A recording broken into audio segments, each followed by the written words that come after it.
And we're live. Starting. Well, this is the buffer zone because... Oh, now we're live. So we are 100% technically live. Do I need to put my mask on? I still got mine. Do you still have? I still have. What is that? El Chupacabra? Yeah. This would be good for Halloween. You know? Happy Halloween! Yes, happy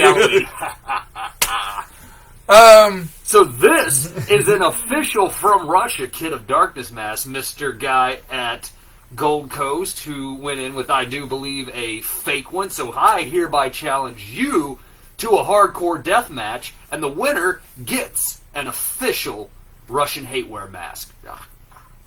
And this is an official Lucha Libre mask from Mexico that I got in Mexico. Nice. Do we have anything America on? Because I'm pretty certain that the WWE makes these in China. And I'm pretty my sure Inuyasha shirt might be from Japan. My Bound for Glory shirt was probably made in Stan's kitchen. I don't know. Yeah. Okay, I can't do this. I can't do that for that. So, welcome to Powerbomb Weekly, our Saturday edition. If AEW can move their shows to SmackDown or to Saturdays, and SmackDown can move their shows to FS1, well, we're just going to move our show today. So, you can kind of tell my voice is still a little raw from the pay-per-view last weekend. It's Braun Strowman, but No. It's not. It was not Braun Strowman. Nor was it Bray. It was the Demon. We're going to talk about my experience. The Demon Kiss. So, I mean, really, before we start, though, as you guys noticed, we took last week off because I am technology impotent, illiterate. So who runs the show? Failure. I have to admit that Joseph actually does a lot of things for the show, and it was very cool to see you do your one-man show. I was glad that I got to stop in and watch a little bit of it. And on top of that, that got me banned from our own page at Facebook for a week because apparently I made a comment on there that the Facebook algorithm decided was a violent terroristic threat. Hey, so sis. I got banned from Facebook for a week off of my own page on my own show that I was not present for. Right. There is a poll, supposed to be a poll that you can vote on, hopefully. I don't know if it'll work. It's my first time doing a poll. But before we go any further, I'm going to ask you to temporarily remove your mask because we're going to need some raw motion facials. A true professional does not reveal his face to the masses. But we got to see, the man who we do not mention get his head kicked off in pride because he refused to take his mask off, and Miro Crow Cop still kicked his head into the 40th row. Well, okay. All right. So for the purpose of the intro and because I have been called up to the main roster, I will demask thyself. And then you can put your mask back on afterwards. Well, then the ambiance is kind of not there, and the mysticism is ruined, right? This could be people's first time seeing us. It is. It's my sister's first time seeing us, probably. She could never know what I look like. She might think that this is my actual face, which it is. I just keep it on the inside of my pasty whiteness. Well, we're gonna play the intro. All right. We are demasking because it's actually the mesh net for the the eyes are actually making me feel like I am drunk beyond any drunk that I've ever had. And he's drinking some pretty skunky beer while here. So. Yes. You ready for this amazing intro? All right. Intro me away, Kevin. Hey, everybody. K-Dog here. So, this is normally the part where I get to tell you about tonight's show. I'd be the guy to tell you about all the new stuff that's coming to the show, a whole different feel. I tell you about how the guys aren't going to have a top 10 list. They're not going to break down everything show for show. But now, I don't need to do that. No intro for me this week. I figured spending the weekend in Vegas with Joey, listening to his corny dad jokes, going to a couple TNA tapings and a pay-per-view would get me in a better position. But no. I also know that my good friend Michael would not relegate me to some backup position and replace me the first chance he had. I've replaced him. Turns out instead, Joey found someone else to do this week's intro. I did. So, take it away. I did. Somebody Replace me if you need to. I will. By the way, Mickey James is really hot in person. But anyways, Here is your new intro from your new host, at least for this week. On Powerbomb Weekly. Yo, obviously, this is the whole show. Rob Van Dam, Hall of Famer. Want you to know, this guy says you should watch Powerbomb Weekly, right? Yeah, Powerbomb Weekly. I guess you should watch it.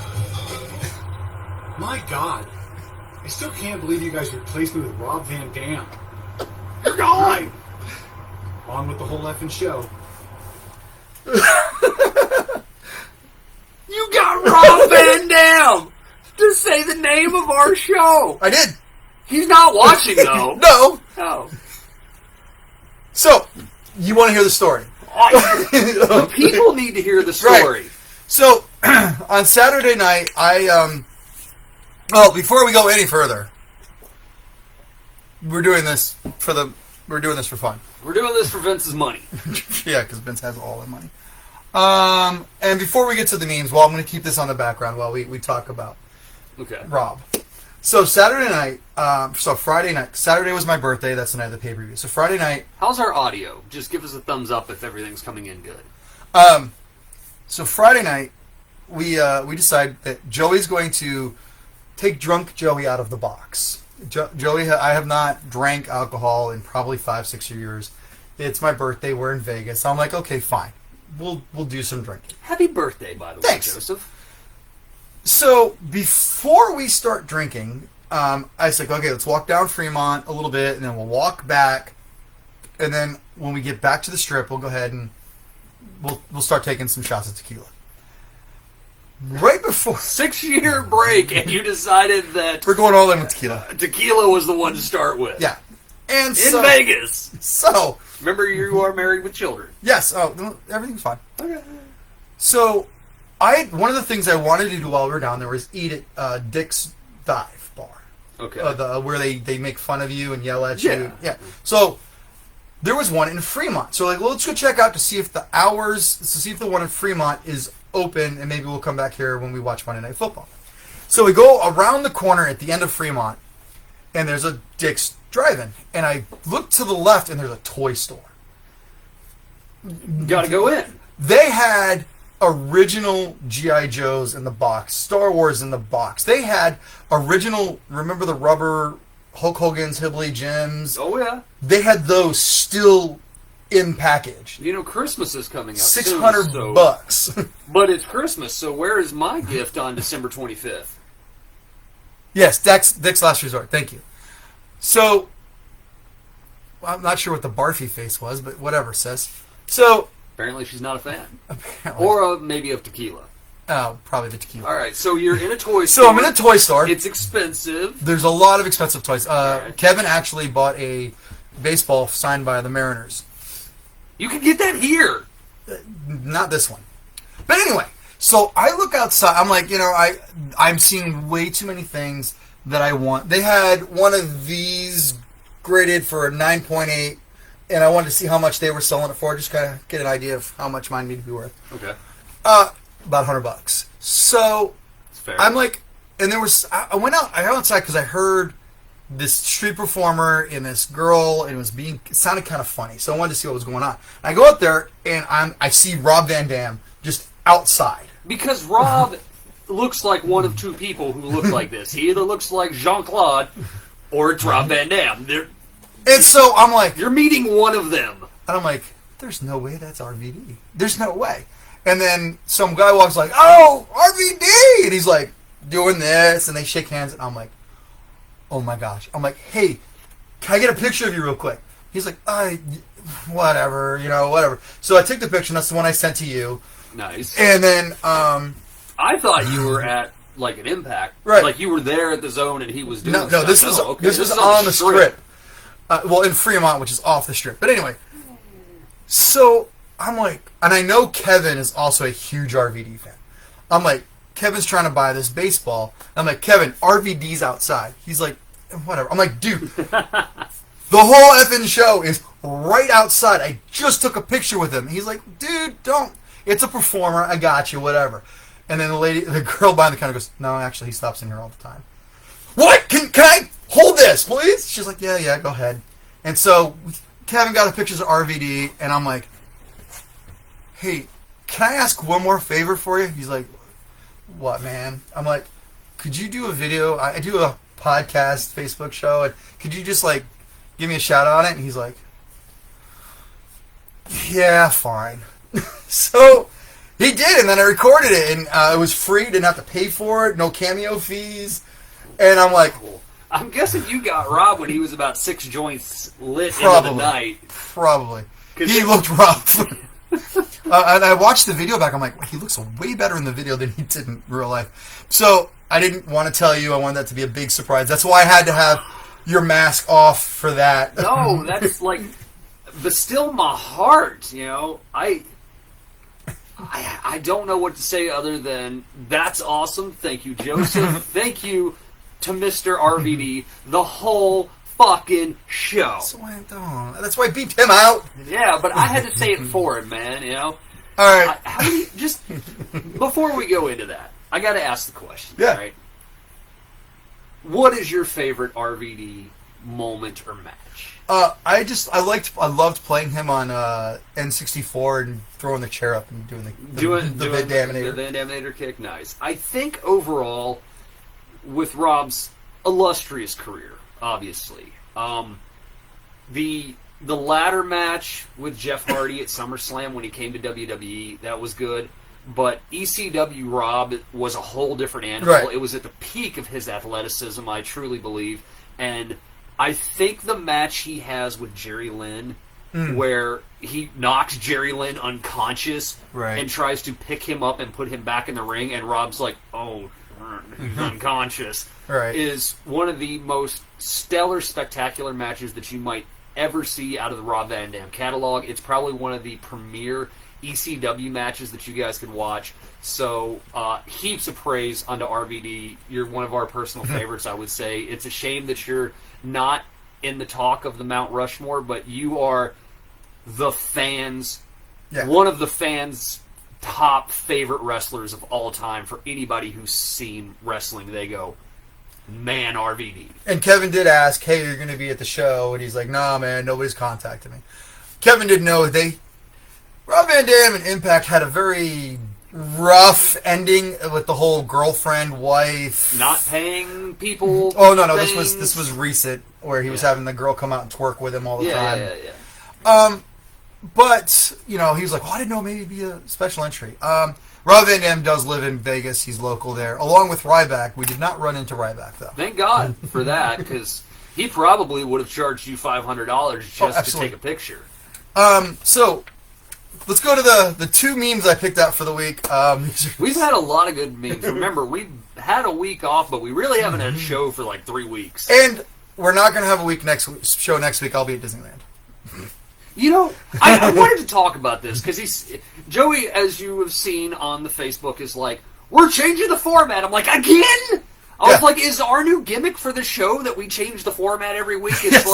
It's like the story with Cornette. It's like, well, we always have a surprise. And Cornette's like, well, then how is it a surprise if it happens every week? Well, So we have a format change every time we have a show. And also, I have to follow this with, most people get 1 vacation, maybe a year, and you're taking 2 vacations in the span of 3 weeks? The the first vacation was a man vacation, and this was now we're going to a family I vacation. do not believe that I have been on vacation in 9 years. In 46 years of life, which was my birthday this year, I had never had a man vacation. So I think the closest I came was probably freebasing crack in a hotel when I was 20 or something. That was the last vacation I ever had. So we're with this format we're going to stick with for a while. There's some behind the scenes stuff that we're going to try this for a little bit. For formatting reasons, and I'm trying to figure out what it is you guys want to see and want to watch. So I had some deep conversations with a bunch of people I love about where this show is going and how it should go. And he had those conversations with himself, because I have not got to talk to Joseph in 2 weeks. Right, because I talked to other people. I talked to some investors. But I have fixed the lighting problem. We haven't gone dark and light. I see that, and I noticed that I am as illuminated as a specter right now. Well, maybe we'll push it a little bit that way. So There we go. So you're not as... We'll see what happens. All right. So, first of all... So, if you've been watching our show, you know that he's been constantly pinging on Charlotte. Cher hasn't aged a day. And honestly, my wife goes, why is Cher in the wrestling ring? Yeah. She... You know, the sad thing is that I thought this outfit really complimented her very well, but HD makeup, whoever's doing her makeup in the back, and the HD cameras are not being very kind to the top. Cher. So But that's not a Photoshop either. You know the sad thing, though? Cher really does look like that and is not aged a day. Right.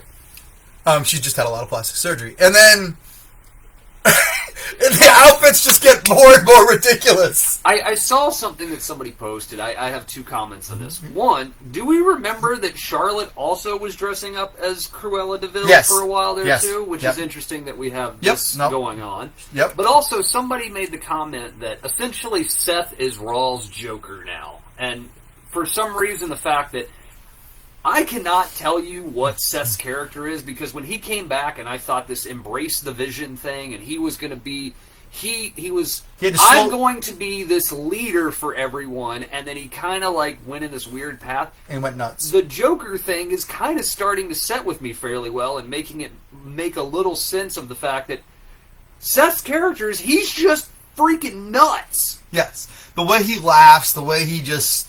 I think I'm just gonna do it. I think the famous Dark Knight scene where he burns all the money and Seth's burn it down is like paralleling very well right now with him. He's just going to burn it all down. So these were the best two memes I found for the week. So ratings did some interesting stuff.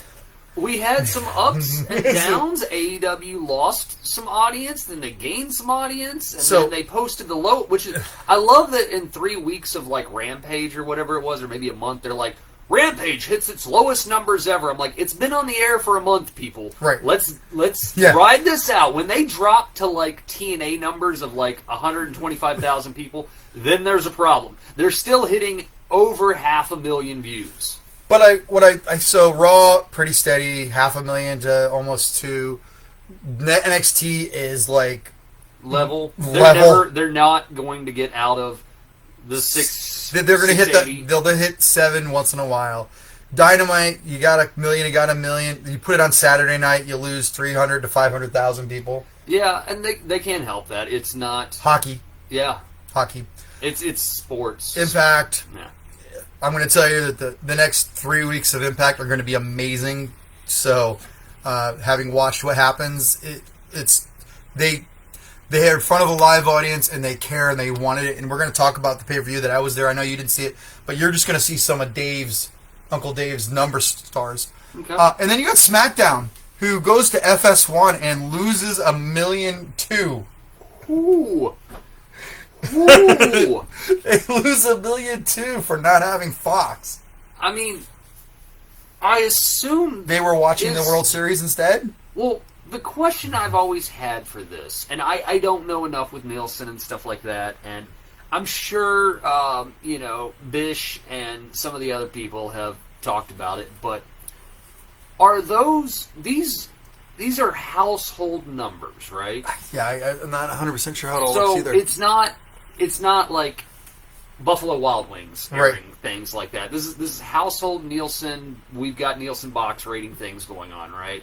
So the question I have for that is, what is the FS1 broadcasting audience? Like, are they broadcast everywhere that Fox is broadcast? Are they? It's a cable channel that markets? You have. It's a premier cable channel. Because 1 million plus is a heck of a number to lose, unless you have to factor in, I think, the other things of maybe this is not as available of a network, or also, truthfully, World Series. It was World Series, and it piss poor advertising, because honestly, up until maybe a few days ago, I didn't even know that SmackDown was being moved to FS1 for this airing. I also think I'm not sure if this is the right SmackDown or not. But I also think that nobody was expecting much. If this is the show that happened after Crown Jewel, I don't think anybody's expecting anybody to be there either.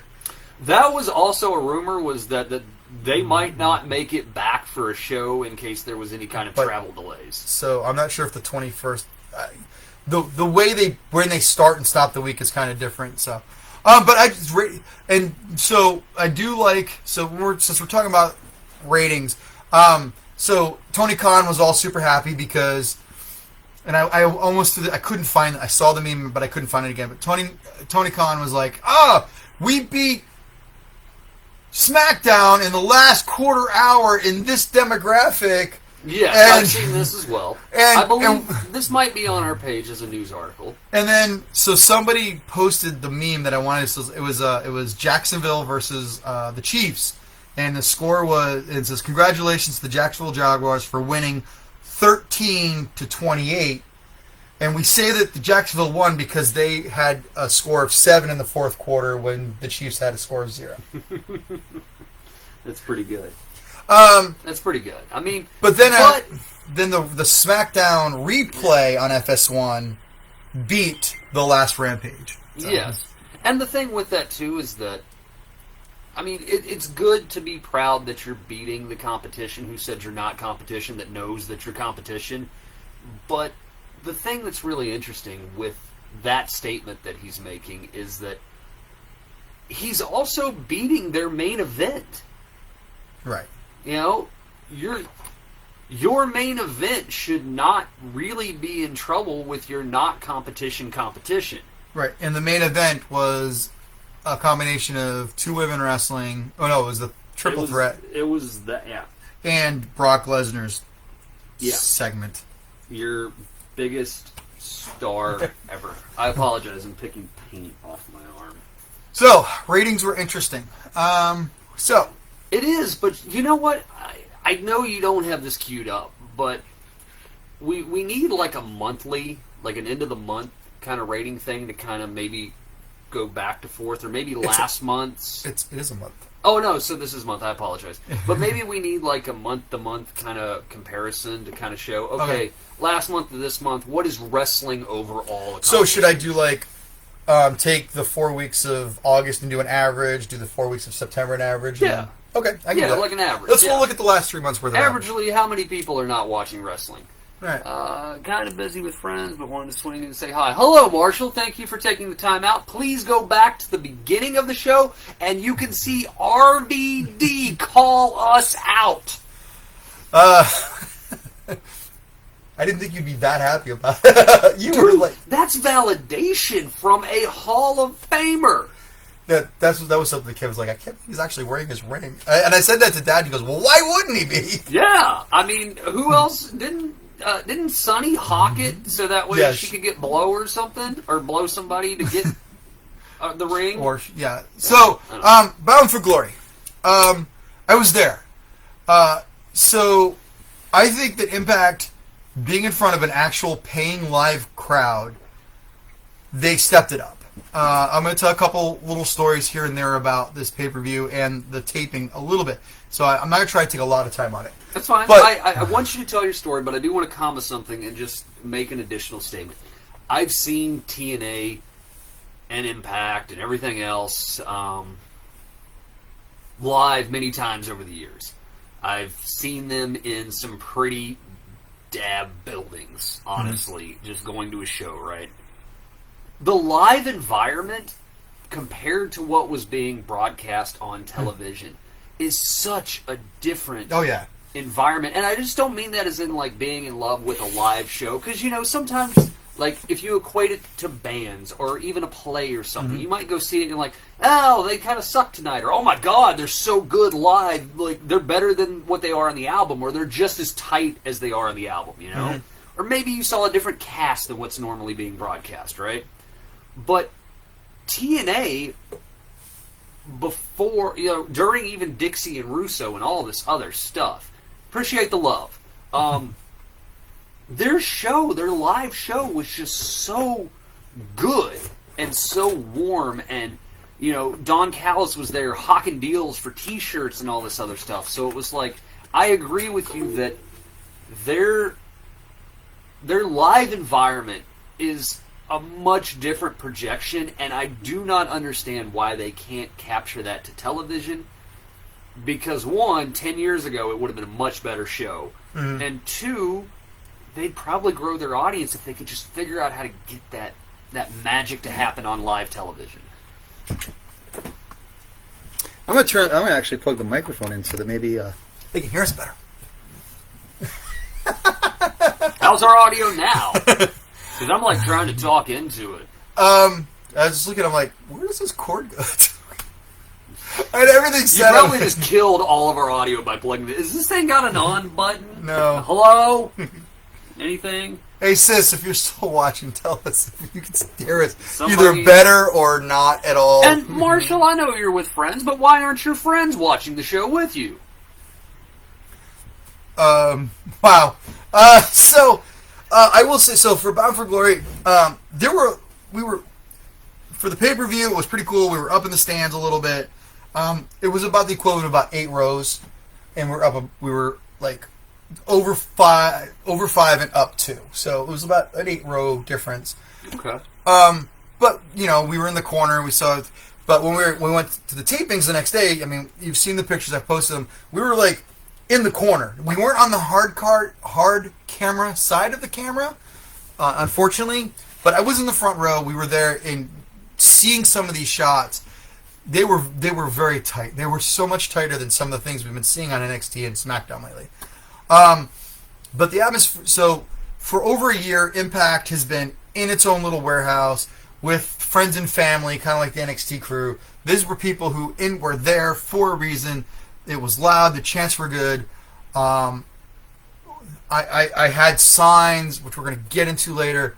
But let's just kind of go over. So, first of all, Mickey James and Trey Miguel signed our Powerbomb Weekly sign that I was holding, and it is there. So this picture cost me $50 for the autographs and the pictures, with the equivalent of Charlotte Flair and Nakamura, or Becky and Damian Priest. You got robbed for free. Well, don't worry, we'll go there. So, and she's got her head on my shoulder. I mean, I guess that's worth 50, but I could think of other places to have it. I know, and I got the signed signed autograph of them. Also. That's cool, man. So, that's cool. And then got my pictures with, and this was also $50 for the 3 of them. So So it was 50 for 2 and then 50 for 3. Right. So had the power couple, the other power couple, Chelsea Green, and it was super cool. They were super friendly. They gave everybody a couple minutes. So it was all good. You can see the little mask mark in my beard. I was going to ask this question because you sent me a lot of pictures and a lot of visual thing. How was COVID protocol going there, and should I be concerned? You shouldn't be concerned. I'm vaccinated. All right, Uncle Joe. I don't think that's how that works. Most people wore masks. Some people took them off here and there. Because when we get to the E show... So this is me on the floor. So I know she'll never see this, but I want to give a floor out to this young lady, Ingrid. She was the floor director. I've never seen one person work so hard, so much. She was the one that was making sure all the shots were lined up, that people were getting in and out of the ring when they were supposed to. Referees were in position. She was amazing, and she just sat there and ran her ass off, and she was super cool. She came over and talked to us between takes and stuff like that. She was like the most fun ever. It sounds like she's doing the job that the director should be doing. She's the floor director, so she's the outside director. Yes.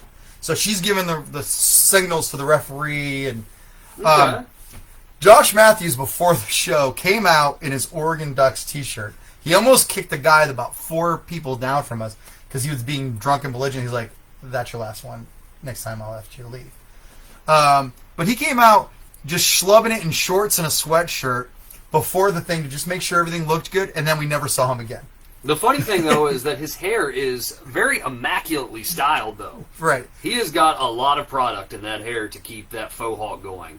Also, isn't the faux hawk like 10 years out of date, man? So, everything I've ever heard about Josh Matthews is he was a big D-bag. Okay. He was super nice. And I was the only one that asked him for a picture. I'm like, hey, man, can I get a picture with you? He's like, yeah, sure, whatever. Like, he was super nice. And, I don't know, I was really impressed with him. I still think his character on TV, whatever, and his wife's a horrible human being, but whatever, No, I mean, you got a picture for free. Right. So, these are all the selfies I took with people after the show for free. Nice. Moose, he had to back up about 5 steps. He's so big, isn't he? Huge. And you can't tell on TV, but the dude is covered in tats. Really? He is. I tried taking close-up pictures, because he was from me to the camera, literally, and I was, trying to zoom in, but because his dark skin, you can't see, but he is covered in tats. Like Mercedes Martinez covered in tats. Wow. Yeah, it does not translate. So, Deonna Purrazzo, Moose, Willie Mack, Mercedes Martinez, Josh Alexander, who was screwed, and then Hernandez, you probably recognize. I do, yes. And I also got all of these people and more to sign our Powerbomb Weekly show. Look at that. To include the announcer. Who signed in gold? Yes. You're the announcer, man. But I had so many people sign this. The sign I did not, as Mike mentioned, I did not get to hold this sign up. He never showed up. But so sad. So it was very sad. Yeah, that's because I'm blocking out all the light. But Absorb the light. I did. My Damn You Moose sign was on Nice. TV. Nice. And I did have a 12 sign for when apparently Madison Rain is from Seattle. So when she comes out for her main event match on next week, I had a 12 sign up. And I did have another sign that said, "Hi, Dad, wish you were here," that he doesn't know about, that he'll see on next week's show. Cool. That was all for the live event. So let's talk about the pay-per-view real quick. Where'd my notes go? I think you buried them under your... My pictures. Yours are right there if you want to even look at them all. No, I don't take notes, man. I just kind of No, wing it. No, I'm the notes as in the length of the matches and the star ratings. So, Jordan Grace, she wrestled a bunch of people for the what is called the Digital Media Championship. Jordan Grace is hot. She's gorgeous, in my humble opinion. And so this was an intergender match. Nobody kind of knows how this match, the belt's going to actually be defended, because it sounds like your makeshift 24/7 match, if you will. Mm-hmm. But the match was amazing. Then you had the Inspiration, not the Iconics. The Inspiration came out and beat Decay to get the tag team belts. It was a 9-minute match. Dave gave it a 1.5 star. I gave it maybe 2.5. I mean, I didn't think they were much when they were at the big show, honestly. Right. The flashiest thing was she had a valet who sang the intro song out to them. But other than that, I mean, the best thing is Billy Kay didn't talk. So we didn't have to hear the whiny Australian... Isn't that the whole point of hiring her, so she can do the Fran Jasser? Right. So then, absolutely match of the night was absolute... What's going on? Oh, you're playing a game. Okay. No, I am getting messages. Absolutely the match of the night. Trey versus El Fantasmo versus Steve Macklin for the three-way for the X Division champion. So Macklin was he was last seen as one of Corbin's Knights for the one night.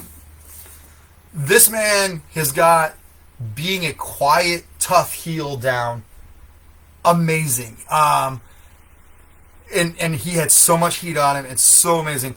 Dave gave it 1, 2, 3, 4.25 stars. Absolutely. This match was all over the place. You had El Fantasmo and Trey, who are flippy flips, and then you've got I like El Steve, Phantasmo.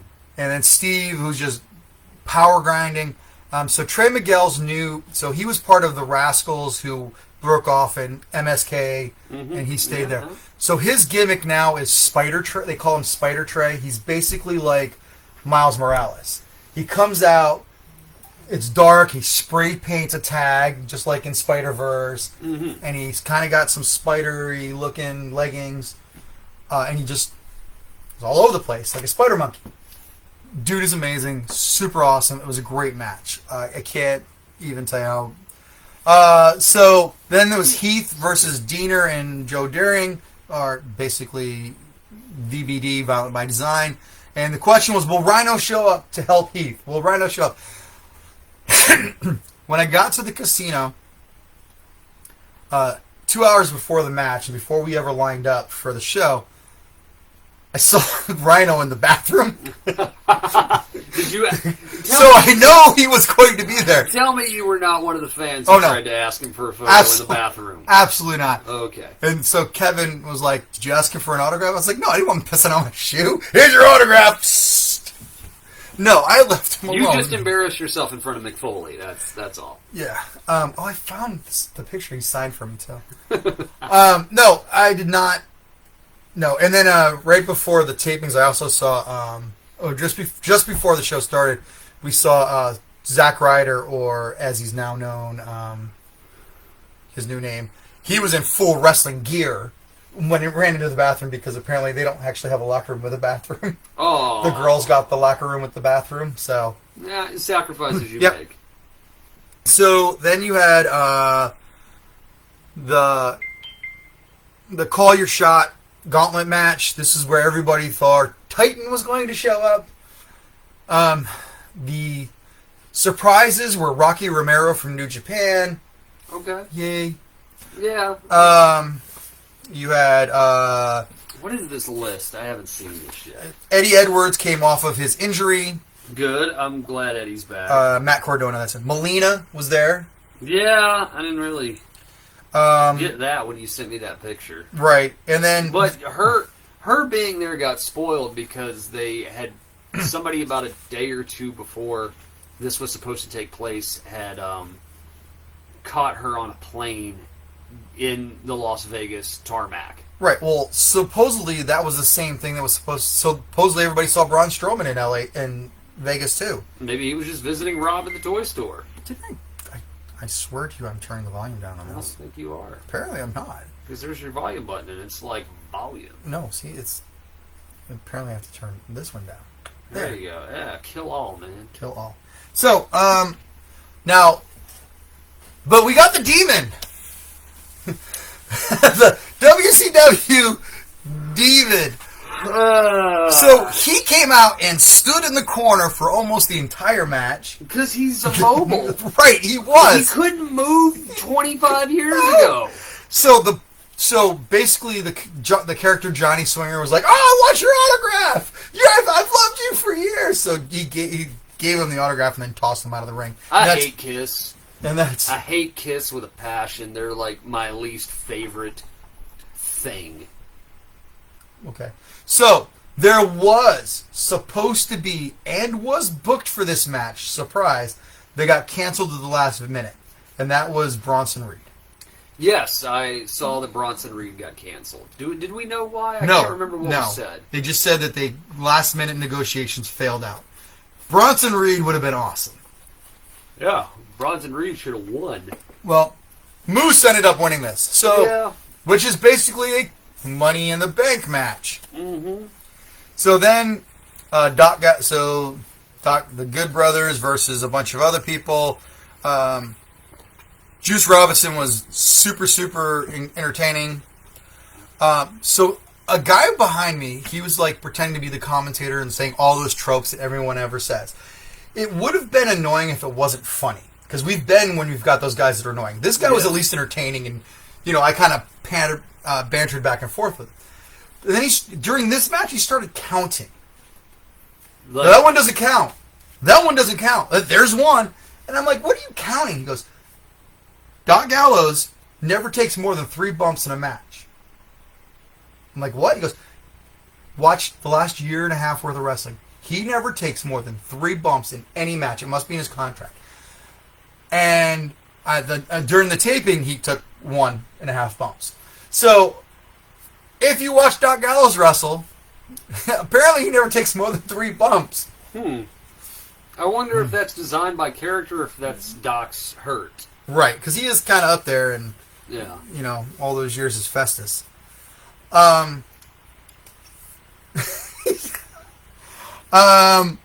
Then Mickie James beat Deonna Purrazzo in 13.5 minutes. It was awesome. It was a great match. Dave gave it 2 stars. It deserved at least 3. Mickie James, for her age, was all over the place. Purrazzo made her look like $1 million. And then, of course, Purrazzo, and then, you know, Mickie lost. And then, I didn't know before the show, but apparently this was the last day of the AEW and Impact mega Joint merger. Yes. I didn't know that heading into the match, and I'm glad I didn't. I'd already, in my mind, had said Alexander is going to walk away with his belt because it made sense. Christian took the belt from Kenny because nobody else was going to beat Kenny Omega on the Impact roster. Because they killed Moose. Right. So then, you're right, because that's who should have beat Kenny. That's who should have beat Kenny for it, yes. And then... So we all knew Christian is a transitional champion. He's also under AEW contract. Right. And he would give Josh Alexander an amazing match. And he did. Yeah. This match, 4 3/4 stars by Dave. It was an amazing, amazing match. Josh made him tap out in the middle of the ring. It Very was clean. very clean. Good. It was just super. So then, it's funny when you're sitting and you can see Scotty D'Amore lose his mind as a producer because the securities were supposed to let his wife and kid run into the ring right after the match, but they were holding them back. And Scotty comes out right like, let them out! Because there was a timing thing that was supposed to happen. So it didn't time out quite right. So Josh is in there with his kids, hugging them.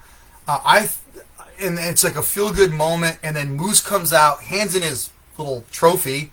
Yeah. And then knocks out Josh Alexander in the ring with his wife and kids still cowering in the corner to take the belt. It was like, I'm feeling it now. It was super bumped up. It was like, wow. I mean, it was like Seth cashing in on Brock. Okay. It just... It changed the dynamic. Oh, yeah, absolutely. And it sucked the life out of the room, too. Which was a good thing. And so, if you go on Wikipedia now, it'll tell you that the longest reigning Impact champion held the title for 643 days, and I don't remember who that was off the top of my head. And the shortest reign of a champion was Josh Alexander for 6 seconds. The longest reign for 600 days. Who was champ? AJ? No. It might Hurt? have been Joe, or it might have been Cage, Christian, honestly. But anyway, it was amazing. The show was phenomenal. If you get a chance to watch it for free later, absolutely. I mean, I wouldn't pay $45 for a pay-per-view anyway. But it was and being there live just really brought it in. So, Crown Jewel. Something we can say we both mostly saw. I watched this in between running around town in Vegas. What's it say?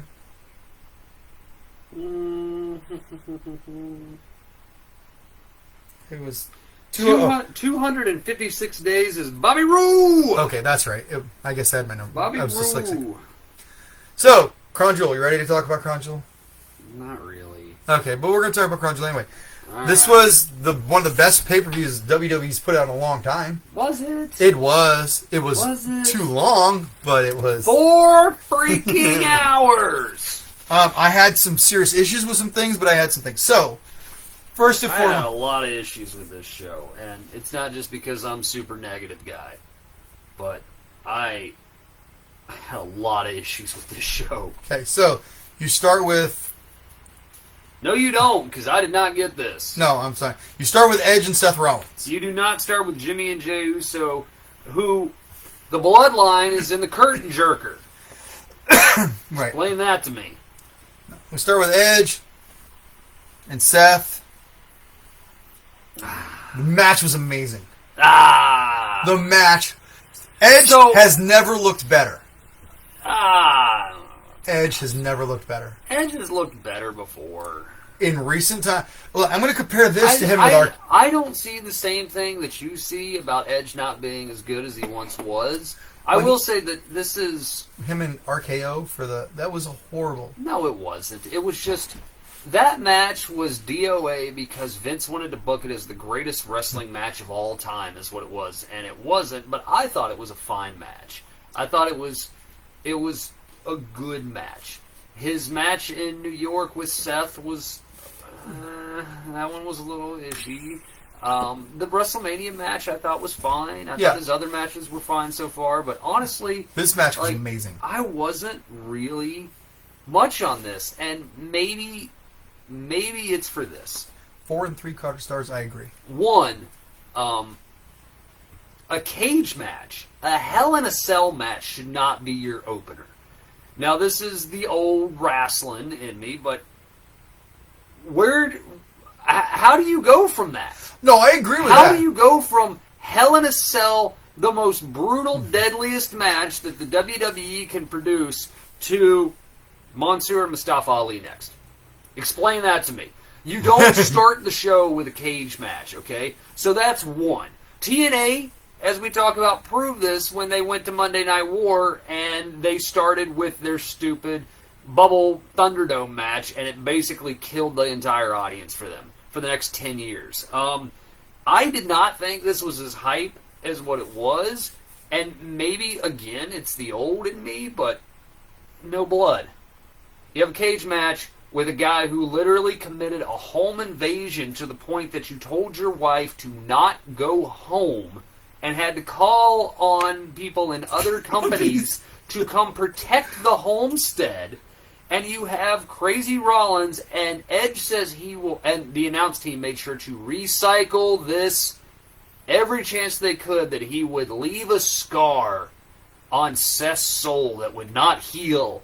And they did nothing. They did a bunch of nothing in this match. They did some table spots. The one that Seth took where he got lawn darted into the side of the cage was pretty dangerous. Honestly, Seth fell right on his shoulder. That scared me a little bit because I thought, well, there's a separated shoulder. But overall, it just...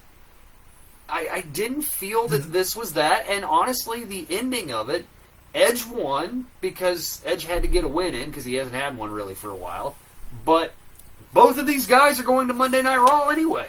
Did the right person win? No. I think Seth should have won this. I really think that Seth should have won this because, again, this is your cap off for them. Okay. We disagree. I disagree. I So, don't think this was a 4 3/4 star match. I think this was maybe like a 2.5 star match. I think it was a 4.5 star match. So these might jump out of order than the out order of the show. I don't know because the slides. So we're going to talk about King of the Ring and Queen of the Ring real quick.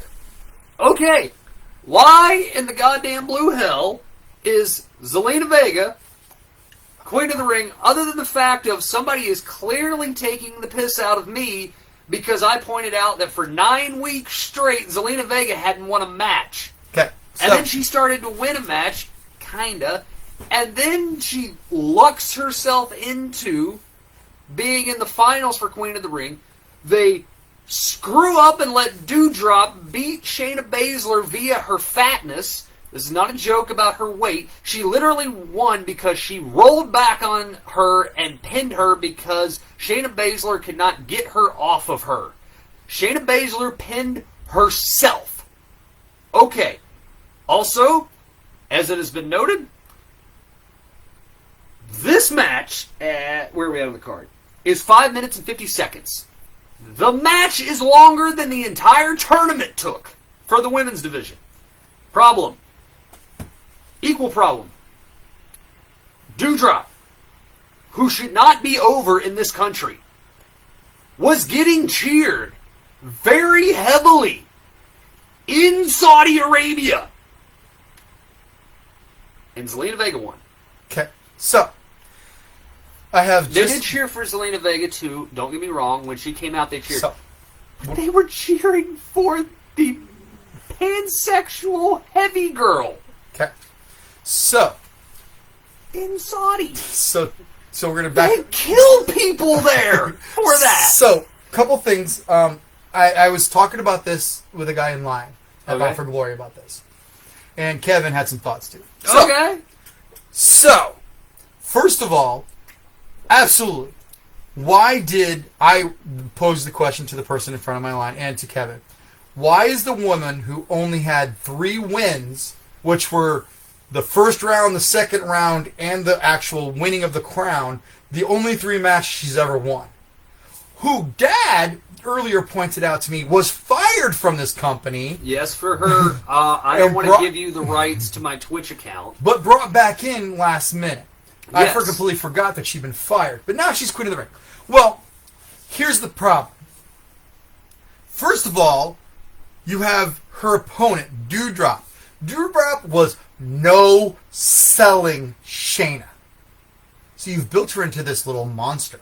Yeah. She's no-selling Shayna freaking Baszler.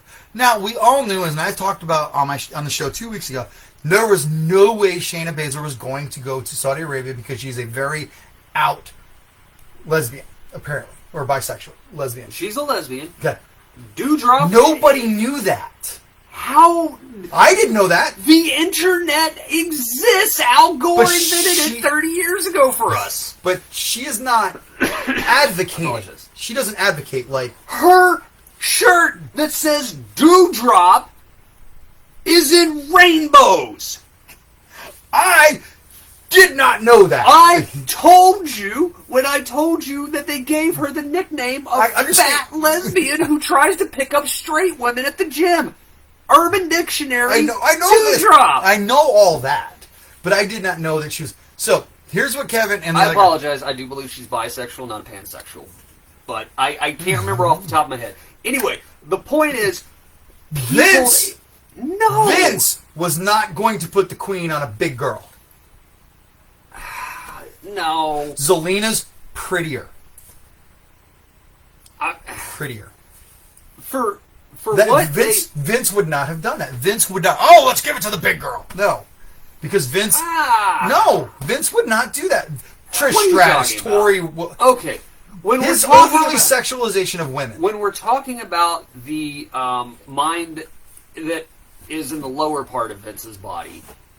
But here's the other thing to it. Have you noticed? Hold on. Zelina Vega is not traditionally what Vince likes either, because who does he like? He likes Brock's wife. Okay, but here's the thing. Have you noticed since he took over 2.0 what the women are wearing?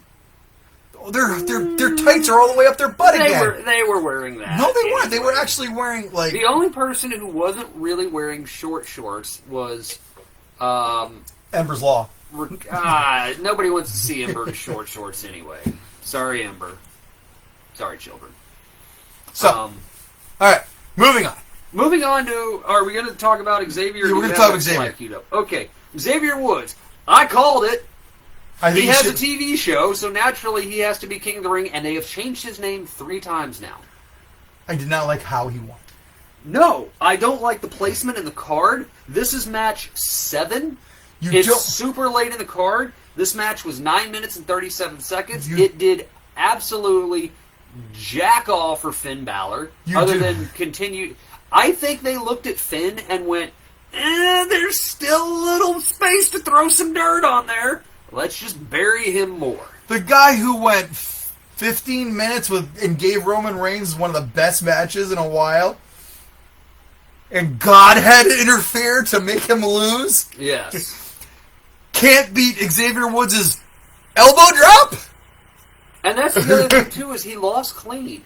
And with an he- elbow drop. The only thing in my mind that I'm projecting is this, as we have backed up and backed up and backed up, this has got, because Vince loves crazy character black men being nuts about winning the King of the Ring, is my opinion. This is going to start the slow descent of the breakaway from the New Day, because I have a feeling that Xavier is going to go crazy because he has King Woods. I don't know. Oh, speaking of which, have you heard Moose's promo from? At the end of the show, I'm going to play. I don't watch Impact. It was all over the internet. All right, so I'm going to play. They murdered someone. So did he, and I had to stop watching that for a Burned him while. alive in the middle of the ring. Yeah. So at the end of that show, I'm going to pull up YouTube and I'm going to play Moose's promo, and you're going to love it. No offense to Xavier, but yeah, wrong guy won. But honestly, I mean, they already call him the Prince. Also, can we please stop just for a second? Okay, I understand that the King of the Ring is a bracketed tournament and that Vince does not care about it, and he hasn't for a very long time. And he just brings it back because people who are over the age of 40 Why were there only 8 people in it? remember what King of the Ring was and what the standard was. They love to say, obviously, Don Morocco. Nobody remembers who Don Morocco is. I've met him. Here's the thing.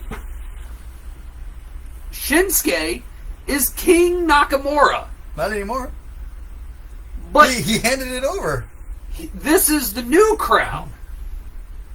Nakamura had the crown. So my question is that by standards, and I do want to talk about one thing in a second when we get to Charlotte. Yeah, we're going to talk about Charlotte. But She's got her own section. I'll mention this now because the announce team has decided to mention this. Does this mean that Xavier Woods now makes $1 million extra a year? Because by Baron Corbin's law, he was making $100,000 or whatever a week for being King Corbin. 3.5 stars. So then, does that mean that Xavier is now making $1 million a year for winning this tournament? Also, what is Zelina Vega's pay rate for being the first ever Queen of the Ring? $50. Did you, The rights to have her own Twitch service again? 3.5 stars? For this match? Yeah. Well, 3. this was, honestly, this match was probably a good main event televised match. It was not a pay-per-view match. The next match. What'd you do? So, as I mentioned in my show last time, God. in 20 years from now, there'll be someone holding a sign that Mansoor 21-1 because somebody will break the Mansoor streak, and that's all we have to say about this match. Well, they're caught. No! No.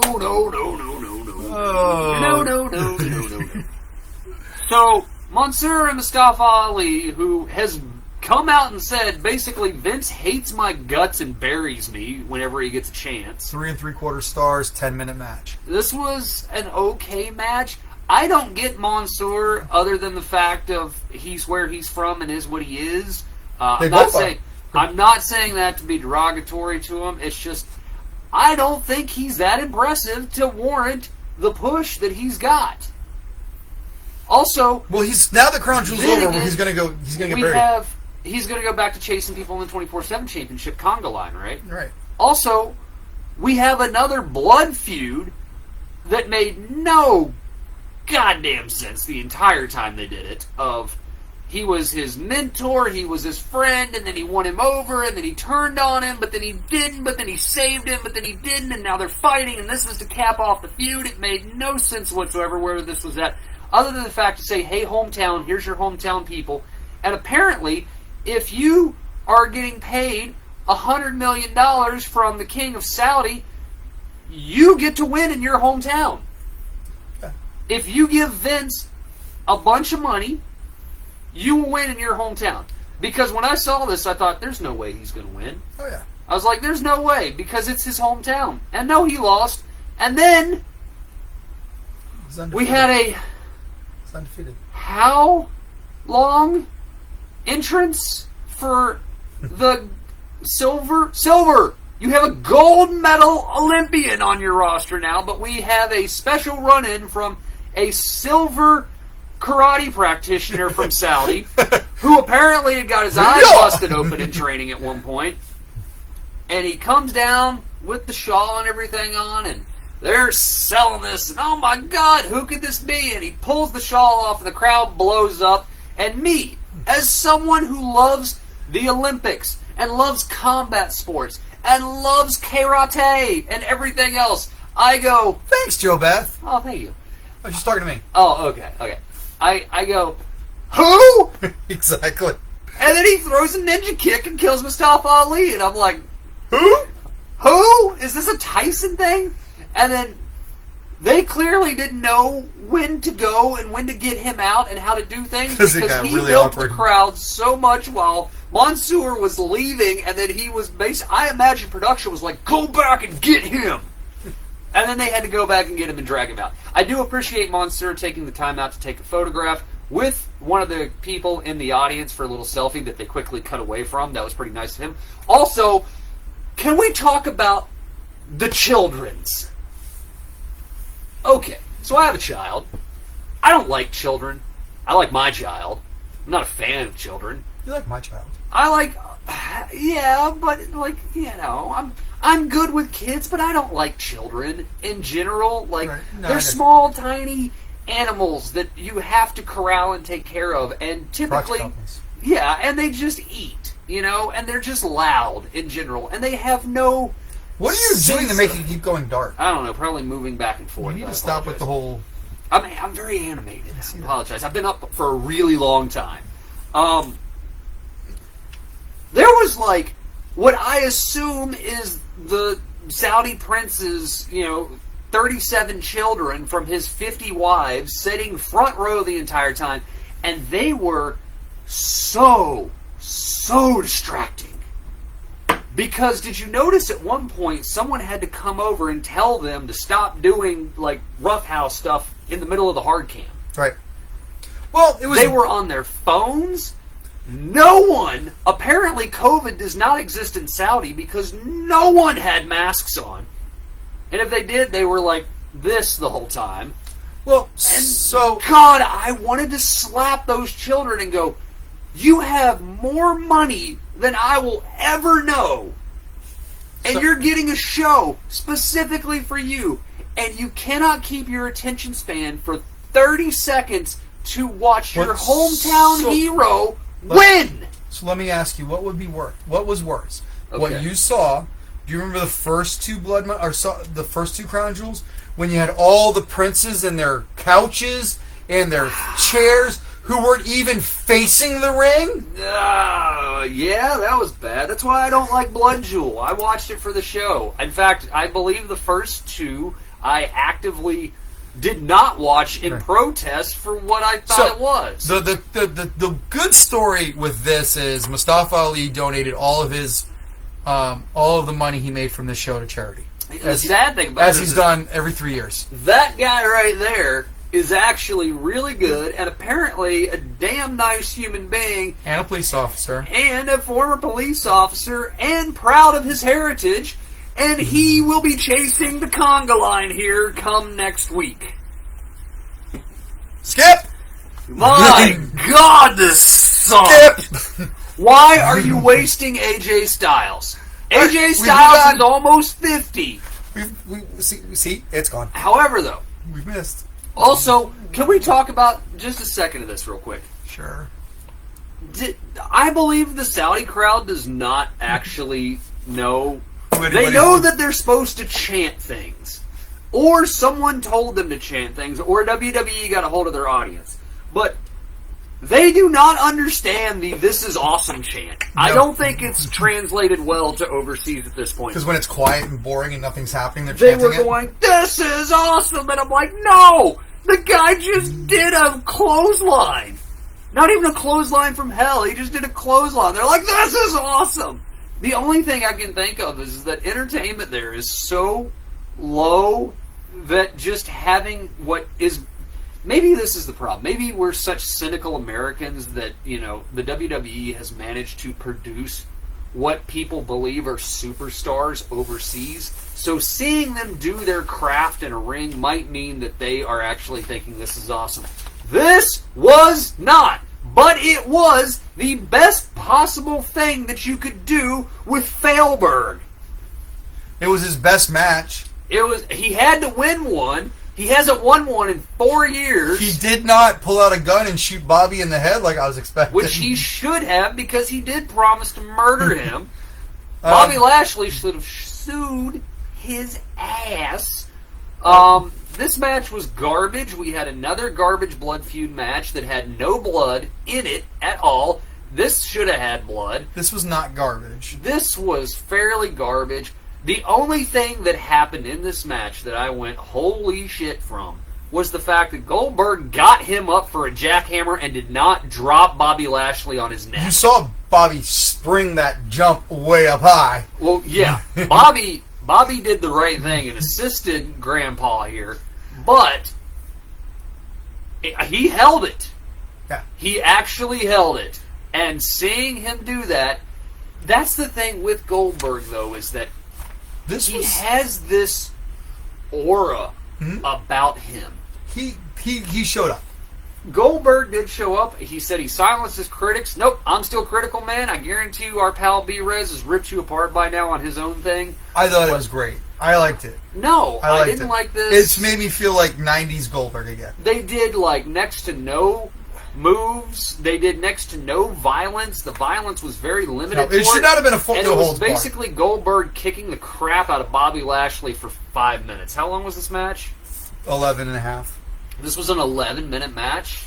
Wow. All right, I actually did not watch this match, apparently. You missed the best match of the card. I apparently missed all of them. I missed all of the main events. The only thing with this match that I will be critical of is two things. One, Monday Night Raw. Bianca Belair and Charlotte Flair had a match. I said, I think Bianca is going to be two-belt Bianca. Yes, you did. I thought she would beat Charlotte to get Flair's title off of her to free up Charlotte to make her interesting when she shows up to SmackDown. Apparently, that might have been one of the problems that Charlotte had that led to her eventual problems. Which we'll talk about. Which we're going to get to. But I thought that was a bad call, and I thought it would have been interesting for them to say, you know, tell me this wouldn't have been a good story. I'm listening. Bianca Belair beat Charlotte Flair on Monday Night Raw on Flair's exit out. Nah, nah, nah, nah. Mm-hmm. Hey, Vince would have loved it, right? Mm-hmm.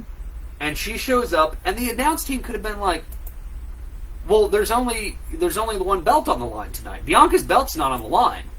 So Right. she could just coast through this match. She doesn't have to really do anything. She's a champion already.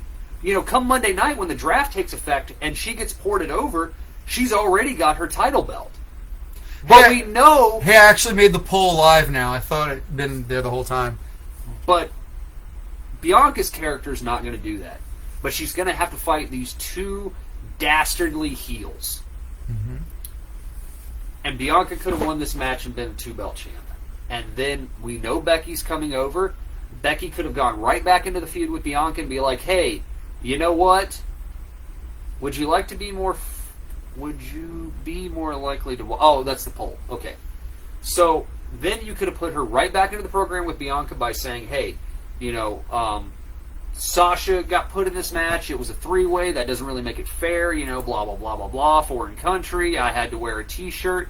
Becky's the only one who looked good in the T-shirt and the spandex that she had to wear. But I thought that was a great story.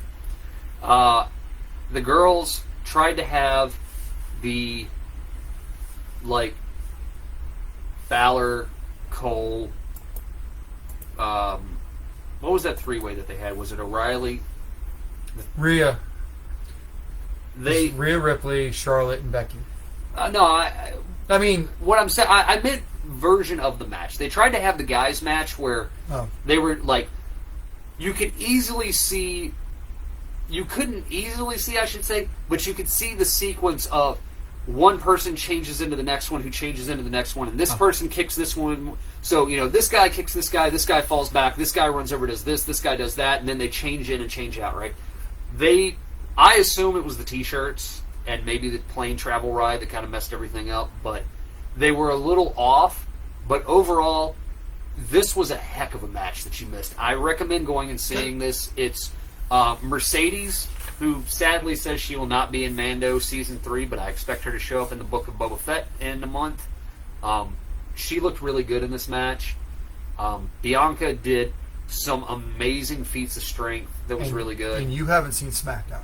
And I haven't seen SmackDown. So we'll talk about that. But yeah, I thought this was the match of the night because the final match of the night.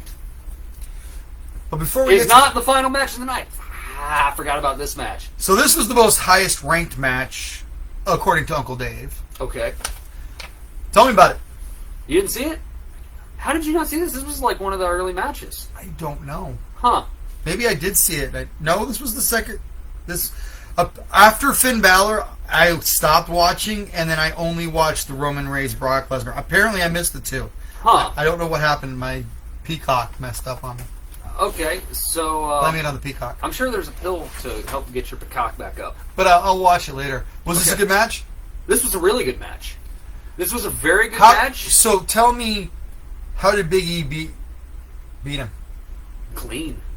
Okay. Now you got me thinking, because I know I saw this match. I really enjoyed it. I thought it was handled very, very well. It made E look strong. No, everybody knew that Drew wasn't going to get the belt. Because he's leaving. He's leaving, so it kind of took a little bit of the mysticism out of that. But overall, I thought it was a very good showing that finally showed Big E as a fighting champion. All right, so let's talk about the main event. All right. Let me get your thoughts, because I've been talking for a minute. I mean, I knew Brock wasn't winning. I didn't know who would win this match. I thought... Because Roman has no one. Right. Seeing the bloodline show up wasn't surprising. Helping him win wasn't surprising. I thought that they were going to play up Paul Heyman more than they did. I thought Paul was the best part of this match. Because he just looked worried the whole time. No, he didn't. He was emotionless, except for the end, which was very, very overproduced wrong. So overall, I wasn't big on the match, but I do appreciate the story they told. Yeah. Which is you have two big guys, two legitimate athletes, and you're running late in the show. And I don't know if they didn't know if Brock could go as well as he could, because I know Brock's boobies were a little saggy. I guess he's not on the gas right now. And Brock's legs were about as thin as my legs, okay? He was very chicken-legged at this show. But overall, they had to do a match that either set a standard super high, which they did not, or they had to have the type of match of you have two behemoths against each other. It's got to be one move, mm-hmm. one power. What rock is going to crack first, essentially, is what they were doing. And I kind of wish they would have played up a little bit extra of things, because the idea of the match was that Brock wanted to go for the Germans. And Roman kept blocking the Germans and grabbing the ropes and pulling himself out. I would have liked to take him to Suplex City. Yeah, and the crowd was chanting Suplex City. Let's go, Roman. The crowd was so split on this, which I really enjoyed, and I thought it showed finally how over Roman can be as what he did, And I don't think it was the Cena, let's go Cena sucks. It was the crowd was split very 50-50 on this match. The only thing, like I said, that really kind of hurt it a little bit was Brock Lesnar is a former mixed martial artist world champion. Why can no one on this roster sell a chokehold? Brock, you have been put in a guillotine. That is not what you look like or do when you were put into a guillotine choke. I wish they would have played up a little bit of the fact that the Superman punch didn't put Brock down and he couldn't get the guillotine locked in because he was using his arms so much to hold the ropes that his arms were tired and things like that. Something like that, right? So, for the match they told, I can appreciate. It wasn't what I wanted. I was wanting a much more Smash Mouth style match. Right. But I got what they were trying to do. The ending, though. The ending sees the ref laid out, both guys laid out, and we have Paul Heyman come in with the title belt. And Paul has been in the corner standing the whole time, just stoic. And he throws the belt between the two of them. Right. Very much, like... You know what to do. Yeah, he goes, you know what to do, just do it. And he walks off like he's about to cry, right? And Brock looks, and Roman looks, and Brock grabs a hold of the belt, and Roman's on his knees trying to yank the belt from Brock. Brock pulls the belt away, and he turns around, and the Bloodline run in, and they do the double super kick. And then Roman grabs the belt, and then boom, hits him with the belt, kicks the belt out of the ring, runs over, and before he could even get him in a pin, another referee is slid in, 1, 2, 3, match over. The belt thing took more time than what it should have, and the slide in took no time, and that should have been taking more time, because you're going to tell me that the referee, who literally made it to the ring in 0.13 seconds, did not just see any of that. Yep. That killed it, because at the end of that match I was just like, well, that sucked. You definitely went off on a low note. Yeah. It went off on a low note. So, let's just throw the belts at each other. Okay. So this is where the show is really going to change. We're not going to go on Raw happened, what happened on SmackDown happened, what happened on AEW. We're just going to talk about the storylines that have happened, the things that are big going on. News stories, whenever there's a pay-per-view, we'll break it down like we did, but that's all we're going to break down from now on. So, I think this is fair, and truthfully, to a certain point, unfortunately, we've got a couple conflicting things. My work schedule's insane right now. We're on a very high-demand project. Joey's got a bunch of stuff going on with his things right now. There's so much content out there, it's hard to keep up with all the shows. It's hard to cut everything down and compress it for when we port it over. We're having some issues with that on their policy changes and things we won't get into. And also, it kind of stretches us. Yeah. So this is how we're going to change things up. So, Charlotte went off script. But did she? So, talk to me, and I have thoughts. So, it is reported by every single wrestling news site, manager, reporter, that Charlotte, they were supposed to do a exchange, much like what happened last year with Street Profits. And New Day. However, Charlotte said, that doesn't really work for my character. My character is evil and rotten. It would not just swap belts with my evil counterpart, Becky. You have two heels. We should not be cordially just swapping. So she said, I am going to do something different. And I think if you look at Sonya Deville's face, it tells it all. She's like, what are you doing? So this report has gotten multi-layered deep to a certain point. Now, it's interesting because I want to talk about it a little bit. Yeah. We got to backtrack a little bit. Nia Jax, who has been banished from TV, Yes. got into a hissy slap fight with Charlotte in the middle of the ring on national television. Yes. Reports have come out that Charlotte is very difficult to be around, doesn't want to do anything. She's fighting with management all the time, and nobody wants to work with her because she's such a bitch. She wants to be with her husband in AEW. She wants to go be with her husband in AEW, okay. And probably her dad, who will not show up because he sexually assaulted a flight attendant 30 years ago. But he showed up at AAA in Mexico. But anyway. Yeah, but, they That's also Mexico. had El Patron, molester guy. So we keep having backstage drama unfold, which, let's be real, is more interesting than what they're presenting us on TV at this point, of Charlotte. And it's all this storm around Charlotte, right? So she says, I want to lose to Bianca on Monday. And they go, no, we've got this other idea. So she's not happy about that. See, I didn't never hear that she said she should lose. She said she wanted to lose to Bianca and drop the belt to her. I don't know if it was Monday specifically, Right. but she thought that Bianca should beat her, okay? And again, I still believe that they're going to let Charlotte break the record of most title reigns and keep it in the name of Fleer, right? Right. I like how you did it. Yes.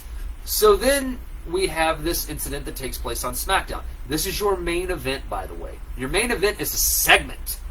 Remember the dreaded Attitude Era when these were how the shows went off the air? Yep. And she apparently goes off book. And we have all this reactions. Whether she threw the title or whether she did the keep away from Becky Lynch and Becky hit it and dropped it or what was going on with it, we don't know. Charlotte gets in the black. She storms past Vince. Doesn't even talk to her. Vince is upset. We have two stories of one, Becky Lynch comes back and gets in Charlotte's face and they have a big brouhaha. Charlotte gets escorted out of the premises, off the building. It was rumored that she just went down the street and watched her husband in AEW. Apparently that was not an accurate report. The other report that may or may not be accurate is Sonya Deville was so mad at her she was going to whip her ass. Sonya Deville is also a former mixed martial artist competitor and will most likely whoop that ass. This was just bad. Yes. It was badly thought out. It was badly produced. It was badly written. It was badly designed.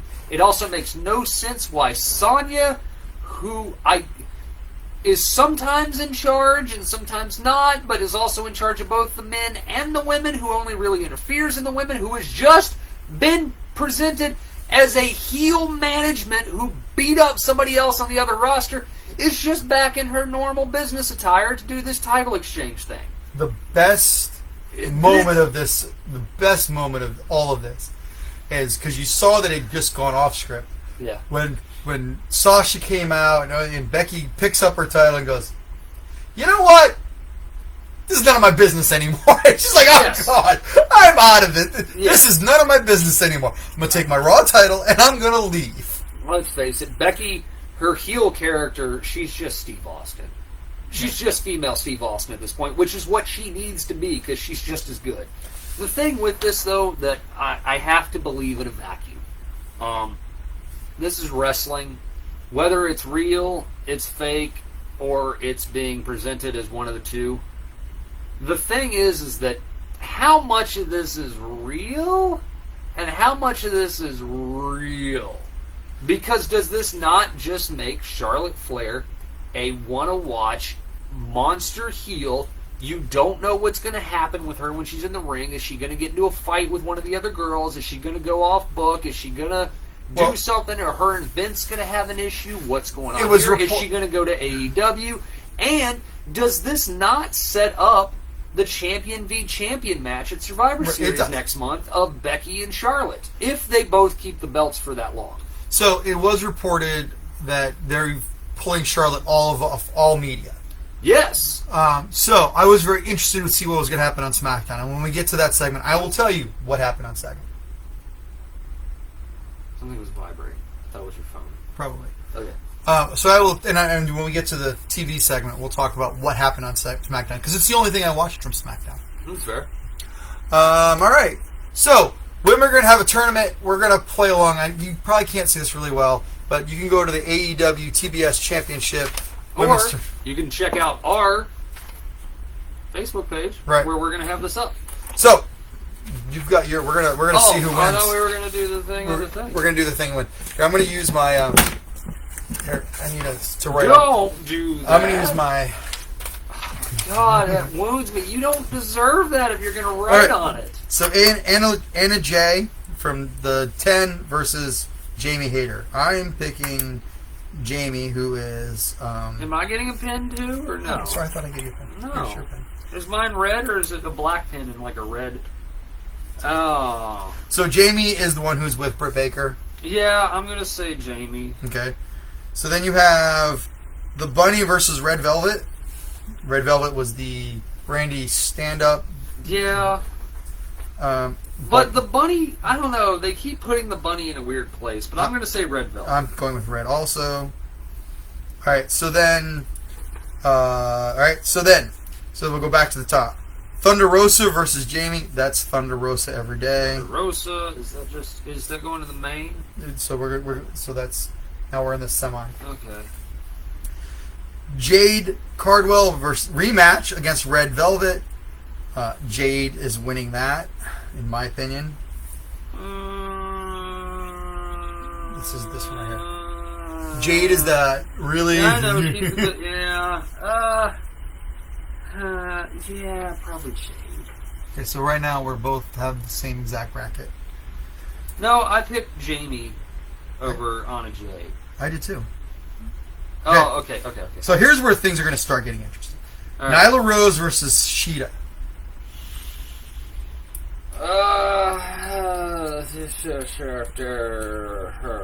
So when you look at brackets, you've watched wrestling long enough. You're wanting to see So is it going to be a Sheeta versus Statlander, or is it going to be like a Nyla Rose versus Ruby? So I'm actually picking Sheeta also. I'm going Sheeta. Okay. Ruby Soho or Statlander. Ruby. So I'm going Statlander. Thunder Rosa versus Jade. I'm going Jade. I'm going Thunder. Sheeta and Statlander. I'm going Sheeta. I'm going that. So for me, I had Sheeta and Ruby. I'm going to go Ruby. So I have Jade versus Sheeta for the final, and Jade's going to win it. And I have Thunder Rosa versus Ruby. I'm going to say Thunder. So you have Thunder to take it all. I have Jade. Yeah. All right. Yeah. We'll see how that goes. We'll update. Feel free to check this out and play along. I'm going to put my name on this. We'll keep it right there. Oh my god, I almost signed badge dated it. So, that'll be some fun. Now, here's the men's eliminator tournament as it stands right now. We missed We all. don't have a thing for that. There's only one more match. Oh, that's right. The finals is. So, Bryan Danielson versus Eddie Kingston last Friday night. Watch that match. That was awesome. Daniel Bryanson's chest was as red as his old tights. Yeah. Eddie Kingston whooped him hard. And Daniel Bryanson was apparently now this you can tell me if this is accurate or not. Okay. But apparently this was the Japanese American Dragon. He'll kick your effing head off, Daniel Bryanson. Yes. What he was known to be.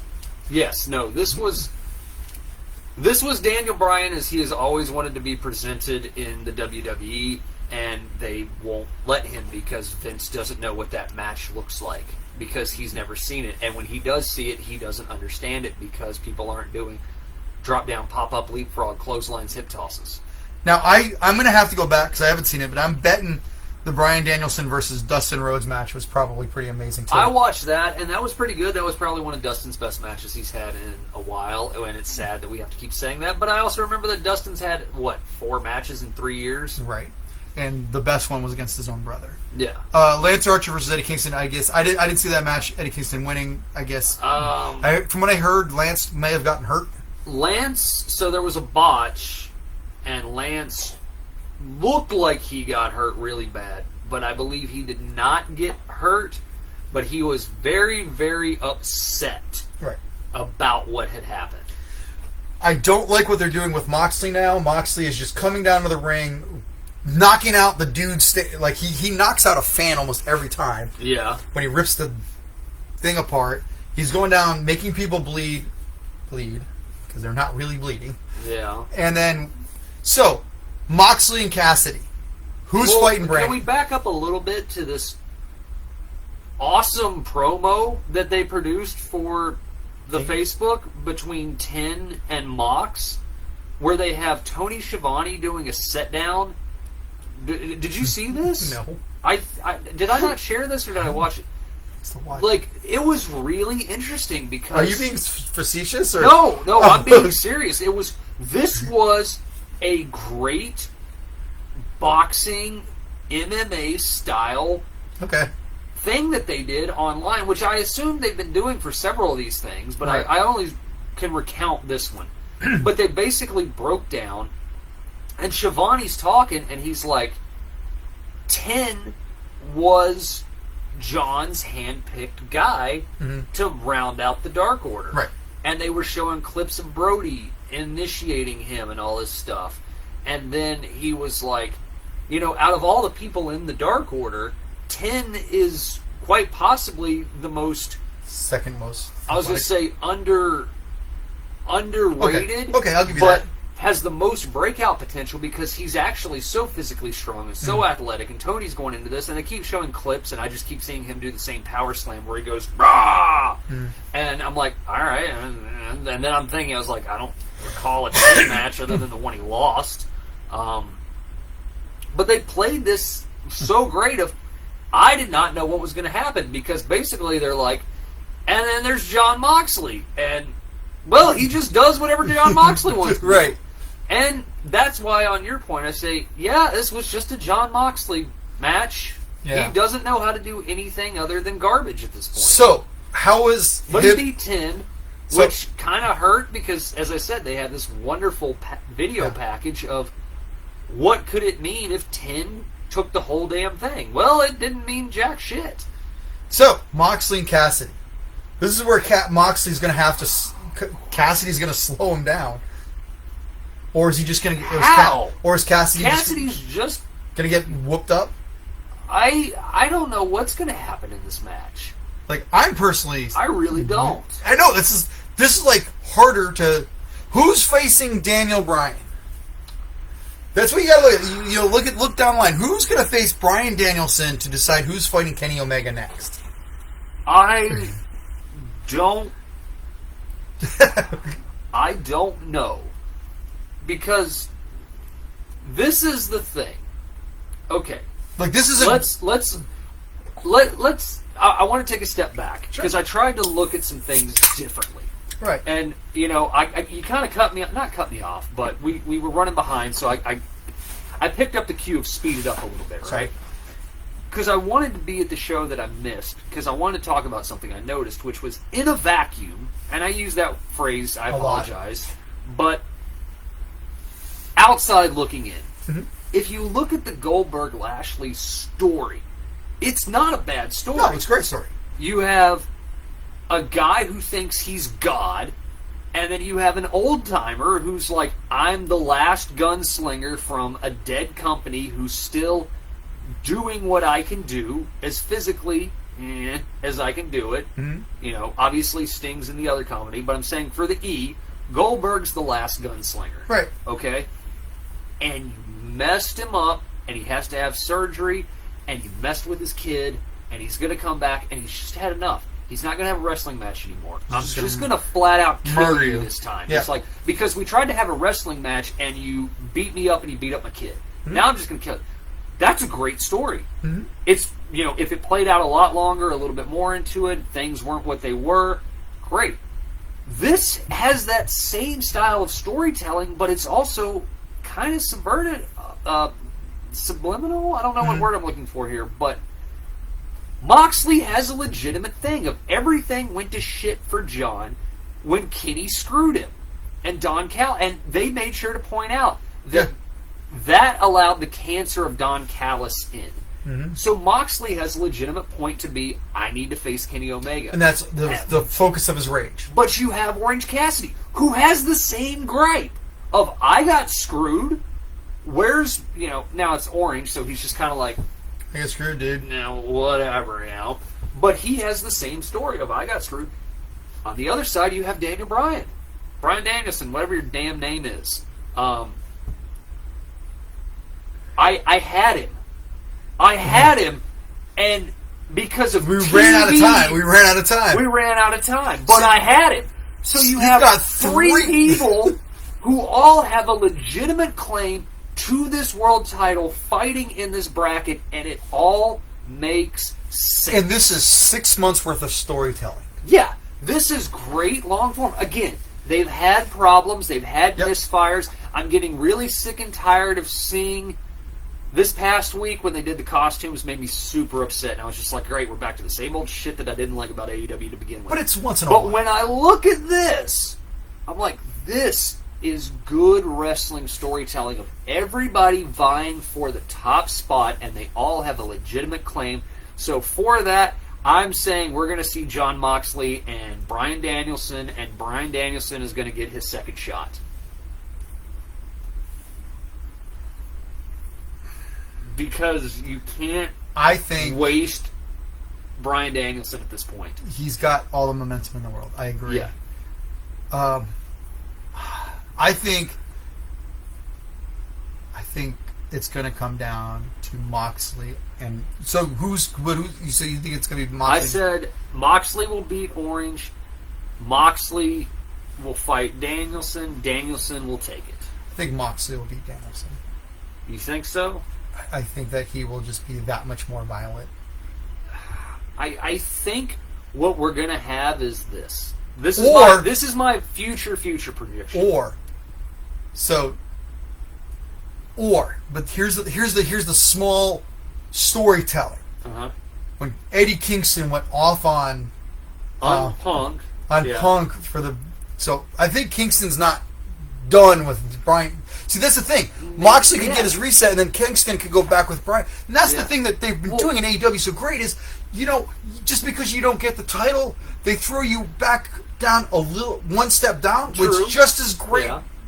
You're not being Congo-lined. The thing about this, too, if you look, Daniel and Dustin, that was a different match. Right.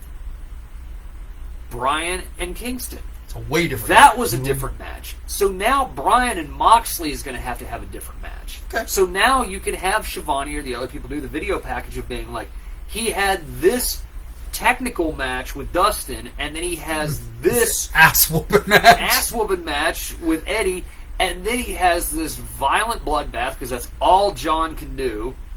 Or he has this completely weird style. I mean, yeah, it could be something like that. So this is very well booked. All right. So speaking of ass whooping, I guess not ass whooping is not the right thing, but this week two very famous, very I know that I love these wrestlers and wrestling. So we've got Hacksaw Jim Duggan, who went through emergency surgery for prostate cancer, and Jim Ross revealed that he had cancer. I'm not going to knock this a little bit, but Jim Ross's cancer is skin cancer. Skin cancer makes you more susceptible to other cancers, right? But unless it is like massive, it's not like whenever you hear the big C, you immediately go, ugh. This is kind of a lowercase. This is very lowercase, okay? Not marginalizing his battle because of his age and the current world that we medically live in of going to get a normal treatment. You can just fucking die. His other thing. And his Bell's palsy, yes. But they did kind of bait click you on this one. They did. Also, we missed our past show. Ted DiBiase apparently needs prayers for also his money that he's about to lose. Because he has been sued by the state for like $75 million of misappropriated funds for their church. Yeah, I don't like hearing about $1 million man. There's a fine line. Also, get well, Hacksaw. When I met you, you were a psychopath, but you were a fun one. But they did show him. He did make it through the surgery, and he is on speedy recovery. Speedy recovery, sir. So this is where the Titan's going to be. He's going to be in Wisconsin. Is that what WI is? Yes. Wisconsin. Hello, Wisconsin. He's doing one show this year in Wisconsin. I think that was the best sitcom on television, was that 70s show. Are you excited for that 90s show on Netflix with Kurtwood Smith? No, I've heard what's going to happen with it. So basically, Donna and his kids are going to go stay with Grandma and Grandpa. Yeah. Yeah, they're going to spend with Grandma and Grandpa. I think that's fine. Is he out of prison so he can come? Is Kelso? Not no, Kelso. Kelso is... Who is Ashton Kutcher? Oh, you're talking about Danny Masterson? Yeah, no, he's going to prison. He is going to go to prison for being a shitbag who assaulted multiple women. Yeah, so he's not going to be in the show? No. Netflix fired him from the last show that he was in because they found out he was a shitbag. So, I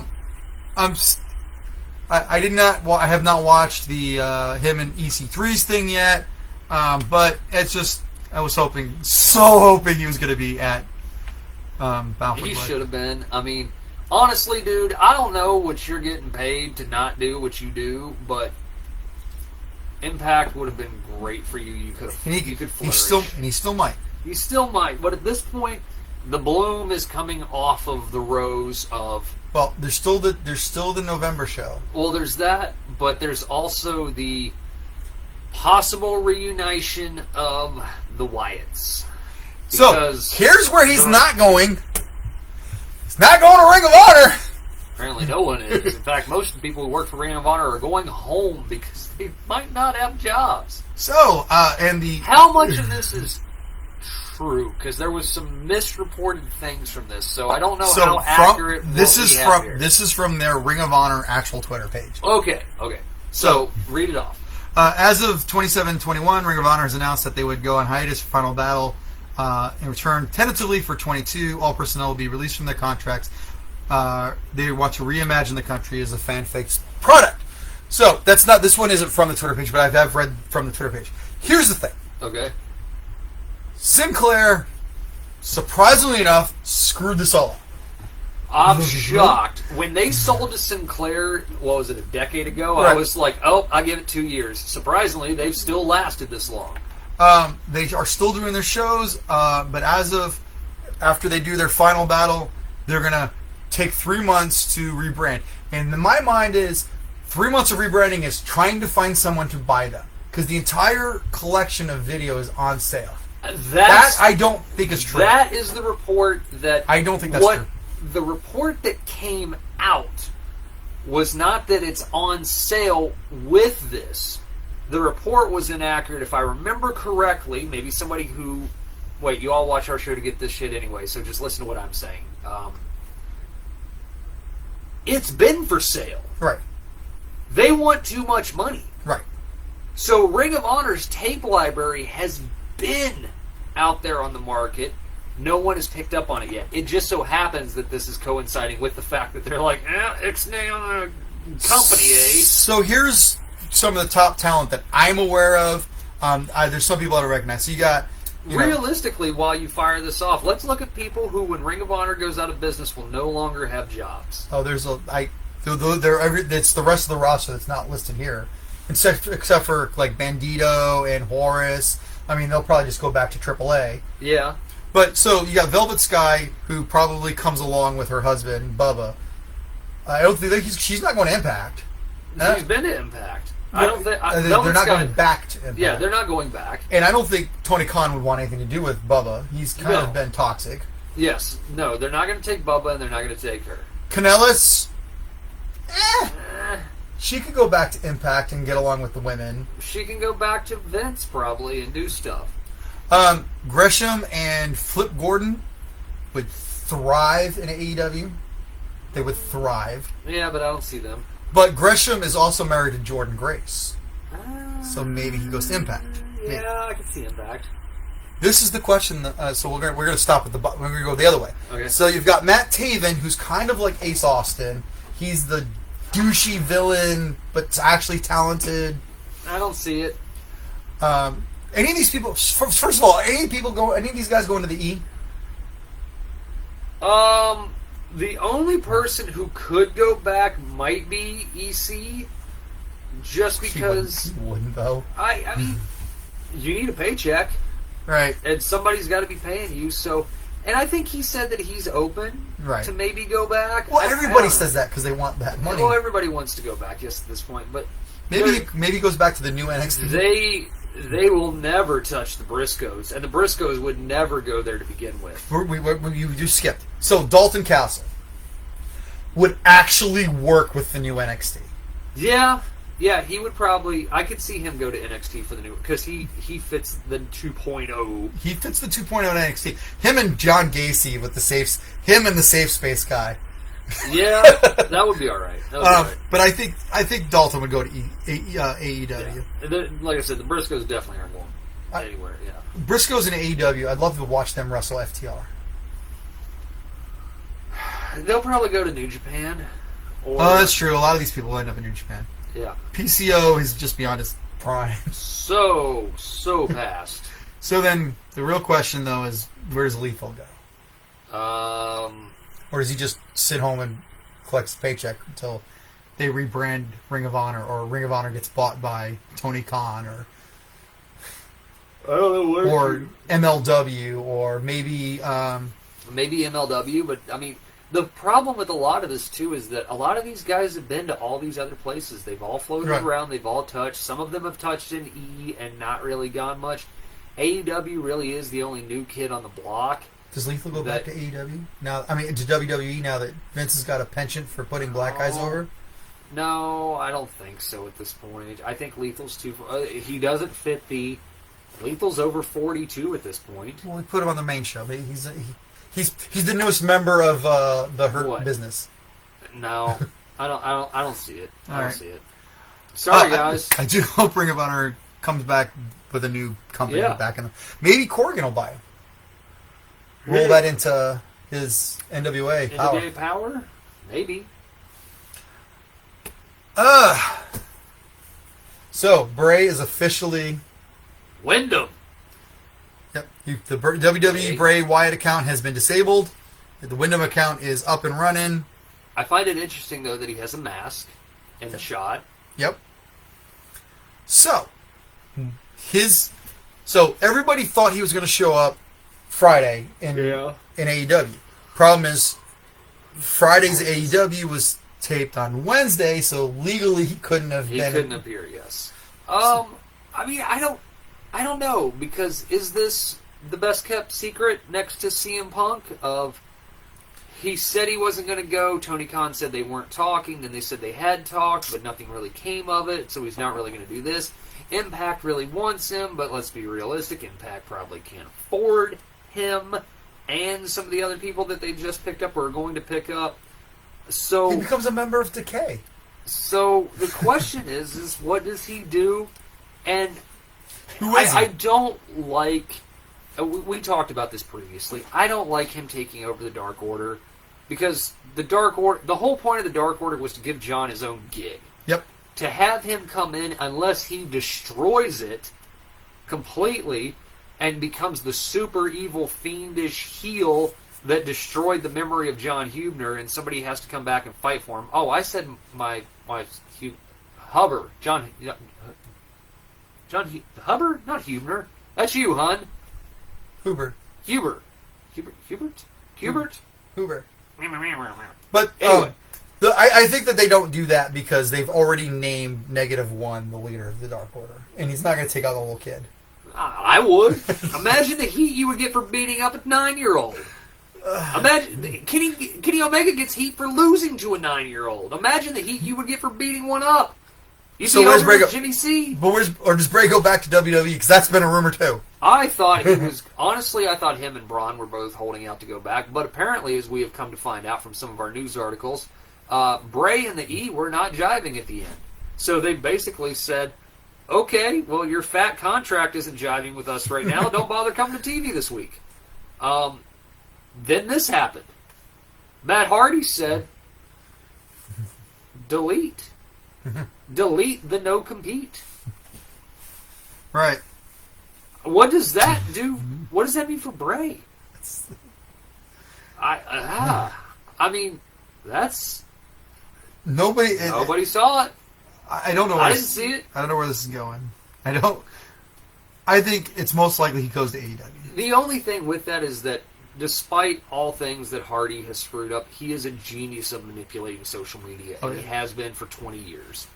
So if Matt Hardy is just This alone makes you screwed go. with the marks, he's so good at doing it. All right. So, storylines. Story time with Mike and Joey. So, Raw didn't nothing. Yeah, whatever. NXT, whatever. Dynamite didn't watch. Impact. So, couple things. I want to tell you a little bit about Impact and a little bit about SmackDown, and we'll talk about Rampage. What are you allowed to talk about with Impact? I can tell you about things that have happened already. But you can't talk about the future tapings. I can. I mean, I'm not supposed to, but I Well, can. let's not. Yeah. Let's not. Also, So- let's not spoil it because apparently 100,000 people do watch it. You So- 100,000 people could watch us and get the deets for what happened if you like and subscribe to Powerbomb Weekly, both on Facebook and on YouTube. and Joey will spoil the Impact tapings for you coming up, like Uncle Dave already has. So, during the Impact taping, so the show that's going to be on Thursday, Macklin's going to be in a match. That's all I'm going to say. So, like it already. And on last week's show, when he speared Trey into the turnbuckle, Yeah. I mean, I'm like from me to you, one step over from. It looked brutal. Trey went like legs up, arms. It was. I believe the phrase is he folded up like an accordion. Absolutely. So anyway, we're all screaming at Mac like, "You suck! We hate you! You suck! Yeah!" And then the lights go out to bring in the next person, and the lights are out. I'm like, "Dude, you are amazing here right now. This is the best fit." He goes, "Yeah, I know. I love it." So, and we talked about it when I took a picture of him. He's like, "I go, I'm not kidding, man." He goes, "You know," it was we had this really good thing. When I talked to Mac, he's like, "We had this really good thing, and then we didn't." And we all know what happened. Yeah. And then they treat me so much better here. Good. They let me be me, and it is so much better. I'm like, it is such a great fit. And I said the same thing to Mercedes. I'm like, Mercedes, how did they screw you up so bad? She's like, I don't know, but here I am. Hey, Mercedes and Impact. I like Mercedes. You're gonna see her next week. Like I said, she was one of the best female wrestlers working in the world, in my opinion. And then in like the last year, they just did their best to devalue her. So what they do is, what's cool is, we went. The reason I got all those pictures, by the way, I took with all those. That was at like midnight, 12:30. Because after the show, they went back and recorded all the backstage stuff. Oh, I didn't know they shot that after the fact. Yeah, they shot. We didn't see any of it. We just had Dave Penzer. That's the gold autograph. Dave Penzer's like, okay, get ready. We're gonna go live. So you're gonna be on camera in 3, 2, 1, and then they start the next match. And the matches we saw were not in the order that they happened on TV. Of course, yeah. So that was really cool. And Heath bumped into me, and so I had sweaty Heath all over me. I've had sweaty man Heath on me as well, too. I shook Jordan Grace's hand, and I didn't want to wash it, but she's just so gorgeous. This week, on this week's Thursday's edition, there's a couple more signs, and I am holding a Powerbomb Weekly sign that should be more like he zoomed in on me recording. Nice. But it was so much fun, and there's some good matches, and seeing Suzuki live, me to you from him, because he came by the rail. I was just like, dude's a living legend. And I can't spoil that, but there's going to be an amazing week. So they did the Sunday night, the Saturday night, and then they did the Sunday night tapings. We didn't go to the Sunday night, so I don't know what happens for the last 2 weeks but the main event that they announced, I cannot wait to watch, and I'm sad that I didn't get to watch it live. So SmackDown. I watched SmackDown because I wanted to see the Charlotte Flair after reading everything about it. So the show starts with Charlotte Flair. Yes. She comes out to the ring. She goes, all right, now that all the chaos from last week is coming, and let's talk about what's real. And then she goes, because we do it better on Friday night. And then she winks at the camera, like a big wink. Yeah. And I'm like, oh, is that a... That's a shot. Yeah. That's a shot across the bow. Because, and AEW's also on Friday night. Mm-hmm. And anyway, so here comes Sasha. Yeah. It is no secret my distaste for Sasha Banks. I do not like Sasha Banks. I do not like her on a box. I do not like her in a train. I do not like her here. I do not like her there. I do not like her. Anyway. We've talked about that. I will comment that real quick just so that way, we'll tread a little bit of old ground. You can go back and check our archives. We don't have an issue with Mercedes. No, we just don't like Sasha. So, not because of her character. We just don't like Sasha Banks. However, she is winning me over a little bit because I guess when the bottom of the barrel is so low, you take what's left. And right now, she's probably one of the best things on SmackDown. So she comes out and she's like, hey, let's go. That belt should be mine. We're going to do this. And Charlotte goes, no. Sasha, how many? Hun, How many times are we going to do this? I'm tired of beating you. We have a whole roster full of other women.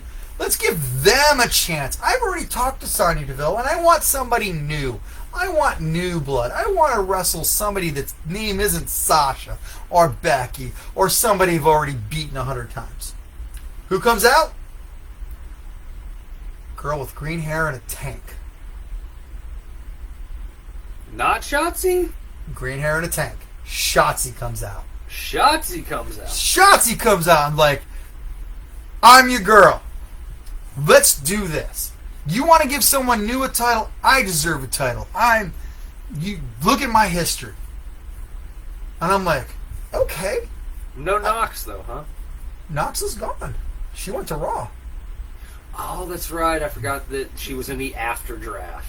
So I'm like, okay.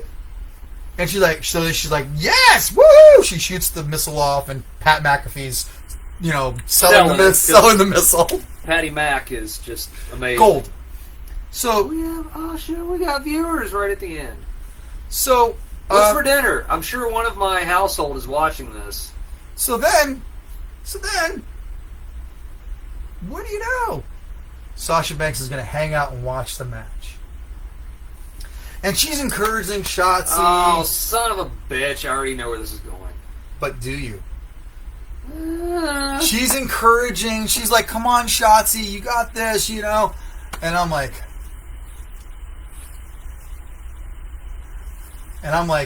yeah, I know where this is going. Same as you did. Mm-hmm. So then, towards the end of the match, Sasha's up on the ring apron. Here we go. She's going to end the fair. She's going to make Shotzi lose because she's jealous. Because that's Sasha Banks. Yeah. No! So Charlotte runs in and stops, puts on the brakes, does not collide with Sasha Banks. Throws Shotzi against the ropes. Shotzi stops. Doesn't hit Sasha Banks. Gets rolled up. So gets a natural selection rolled up and loses. Uh-huh. So Shotzi loses the match. Okay. And then loses her mind and beats the ever-living hell out of Sasha Banks. Left her in the ring in a heap. Shotzi went full heel and made Sasha full face. I have not seen this. I will have to see this to confirm what my thought process is on this to know if I agree if this is a double turn. And then Sasha, so they asked Shotzi about it in an interview later. She goes, I came to SmackDown to have fun and hang with my girl.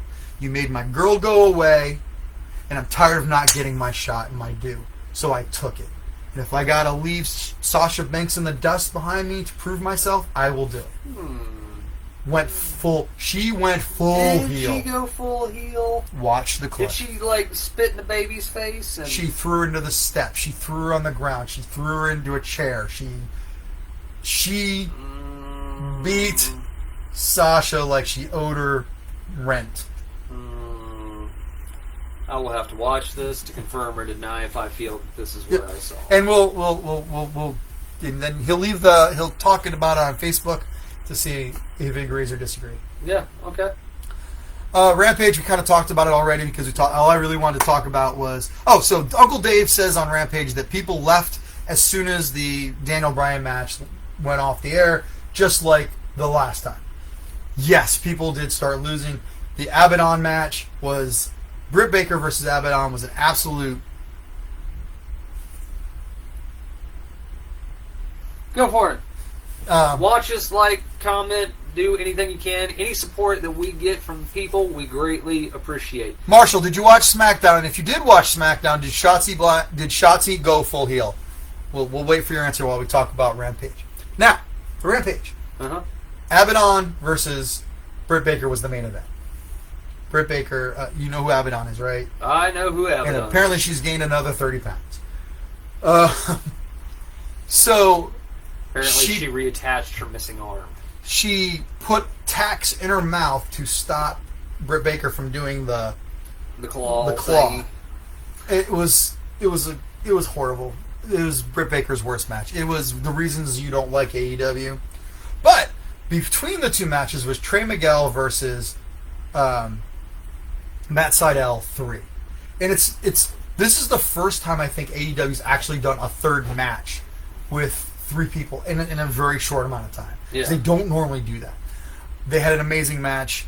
Leo Rush was there because he's there. I don't know why they hired him, other than apparently he's a very good accountant.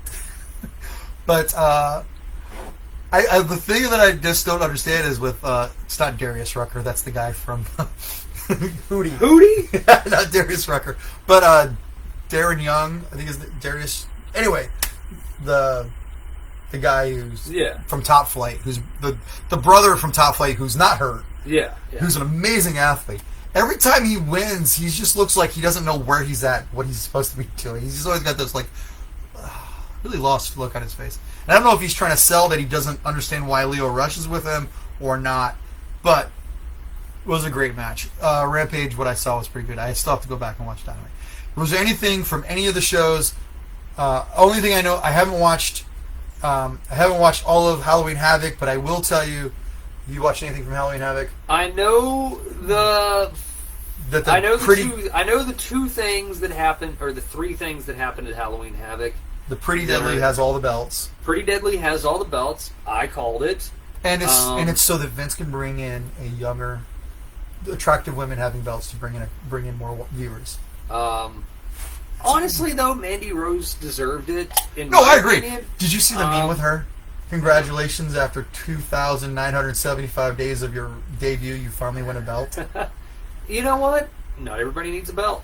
But I thought she deserved, I said that word that I don't like, deserve. But I think she was owed it at that point for what she did. I thought her in-ring work has gotten much better to a much better standard where I was like, oh, she can actually kind of work. It was time to kind of transition off Raquel because I'm sorry, Raquel as a rebranded babyface who had her best friend turn on her and had a blood feud that had no blood again, just wasn't working. She's a monster. She has to have someone there to help her cover up the things she can't be good at, which is she's not good at emotion other than calling somebody Chica. Yes. I'm sorry, Raquel just doesn't. She couldn't even get a good match out of Frankie Monet. Yeah, she just doesn't have that. And it's not that she's bad. It's just that she just doesn't have personality. However, though, apparently the main roster looked at Dakota Kai and felt the same thing that I do, which is nah, because they called Dakota Kai up apparently, and then they went nah. You go back there, little girl. There were a lot. I did watch the ladder match. This is the only match I watched. I didn't catch that. There were a lot of missteps. I thought Indy Hartwell was going to break her leg. I thought she snapped her femur when she over-rotated that. I saw the flip. I didn't see that, but I saw Io Shirai almost die. Yeah, and then the second thing was, and then Indy Hartwell actually breaks character and was like, "Oh my God, are you okay?" Yeah. Are you she stops in the middle of the match and they kept the camera on Indy Hartwell for whatever reason, mouth agape like. Probably because they didn't want to cut to Io Shirai and think that she had died. Then put on the other girls. At least they didn't just shoot the guy in the audience who was on his phone readjusting his shirt like they did in the middle of the Crown Jewel pay-per-view.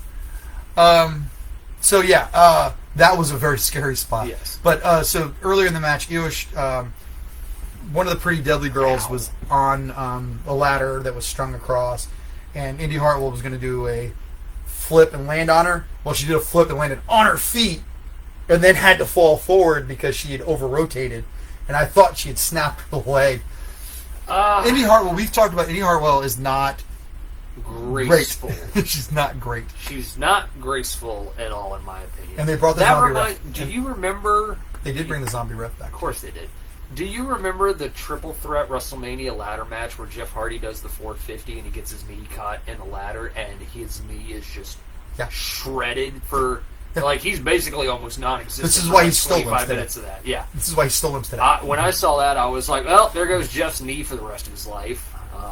Pretty accurate. Yeah. And I watched... And then the main event.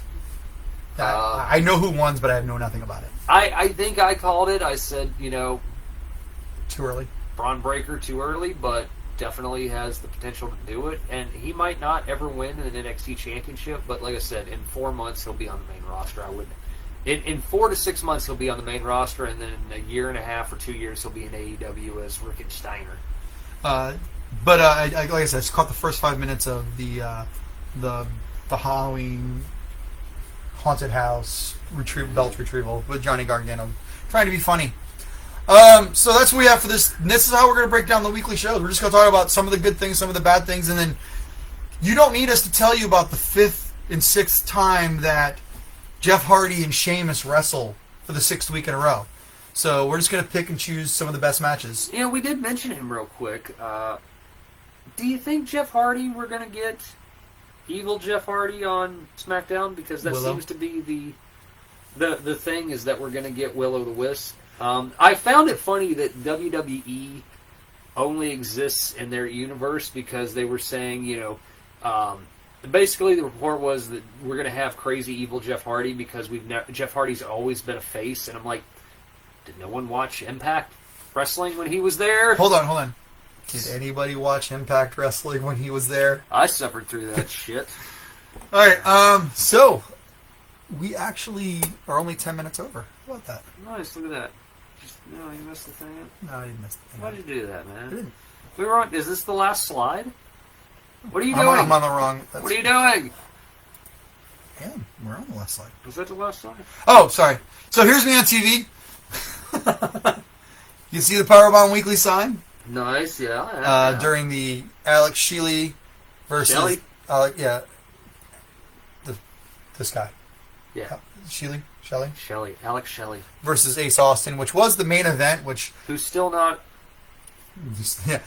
This was not the main event that we were presented on the taping, but this was the main event they went with. Cool. So there's Dan, me, and Kevin. Our new announcer that will kick off the show because this man is being replaced. Rob wants how much per show? Oh, he was free. It's free. So I just wanted to... so you can't see that, and you will see better versions of this sign, hopefully, on this Tell you what, Kevin. You start paying us to do the announcement, you can have your job back. Kevin's not going anywhere. That was a one-time. Oh. But I'm going to put him on the commercial on the YouTube page. Do it. Final thoughts. So did you like the way this show flowed? This worked. I liked it. Sorry I had to rant about Crown Jewel for an hour. Well, you know what? Normally we're not going to have 2 pay-per-views, and we're going to do that once a month. Yeah. Next week we're going to talk about the steroid trial episode of Vice. I took that slide out for time. I did watch it. I don't know if you got a chance to watch it yet or not. No. Vice is weird because their weird. network thing is weird, and I'm not paying for Vice. Nope, I'm sorry, because I don't care about most of the things on Vice. And then also, the guy who was getting the YouTube stuff from Vice is, like, not good. So I have to wait for Vice to put it up for free on YouTube.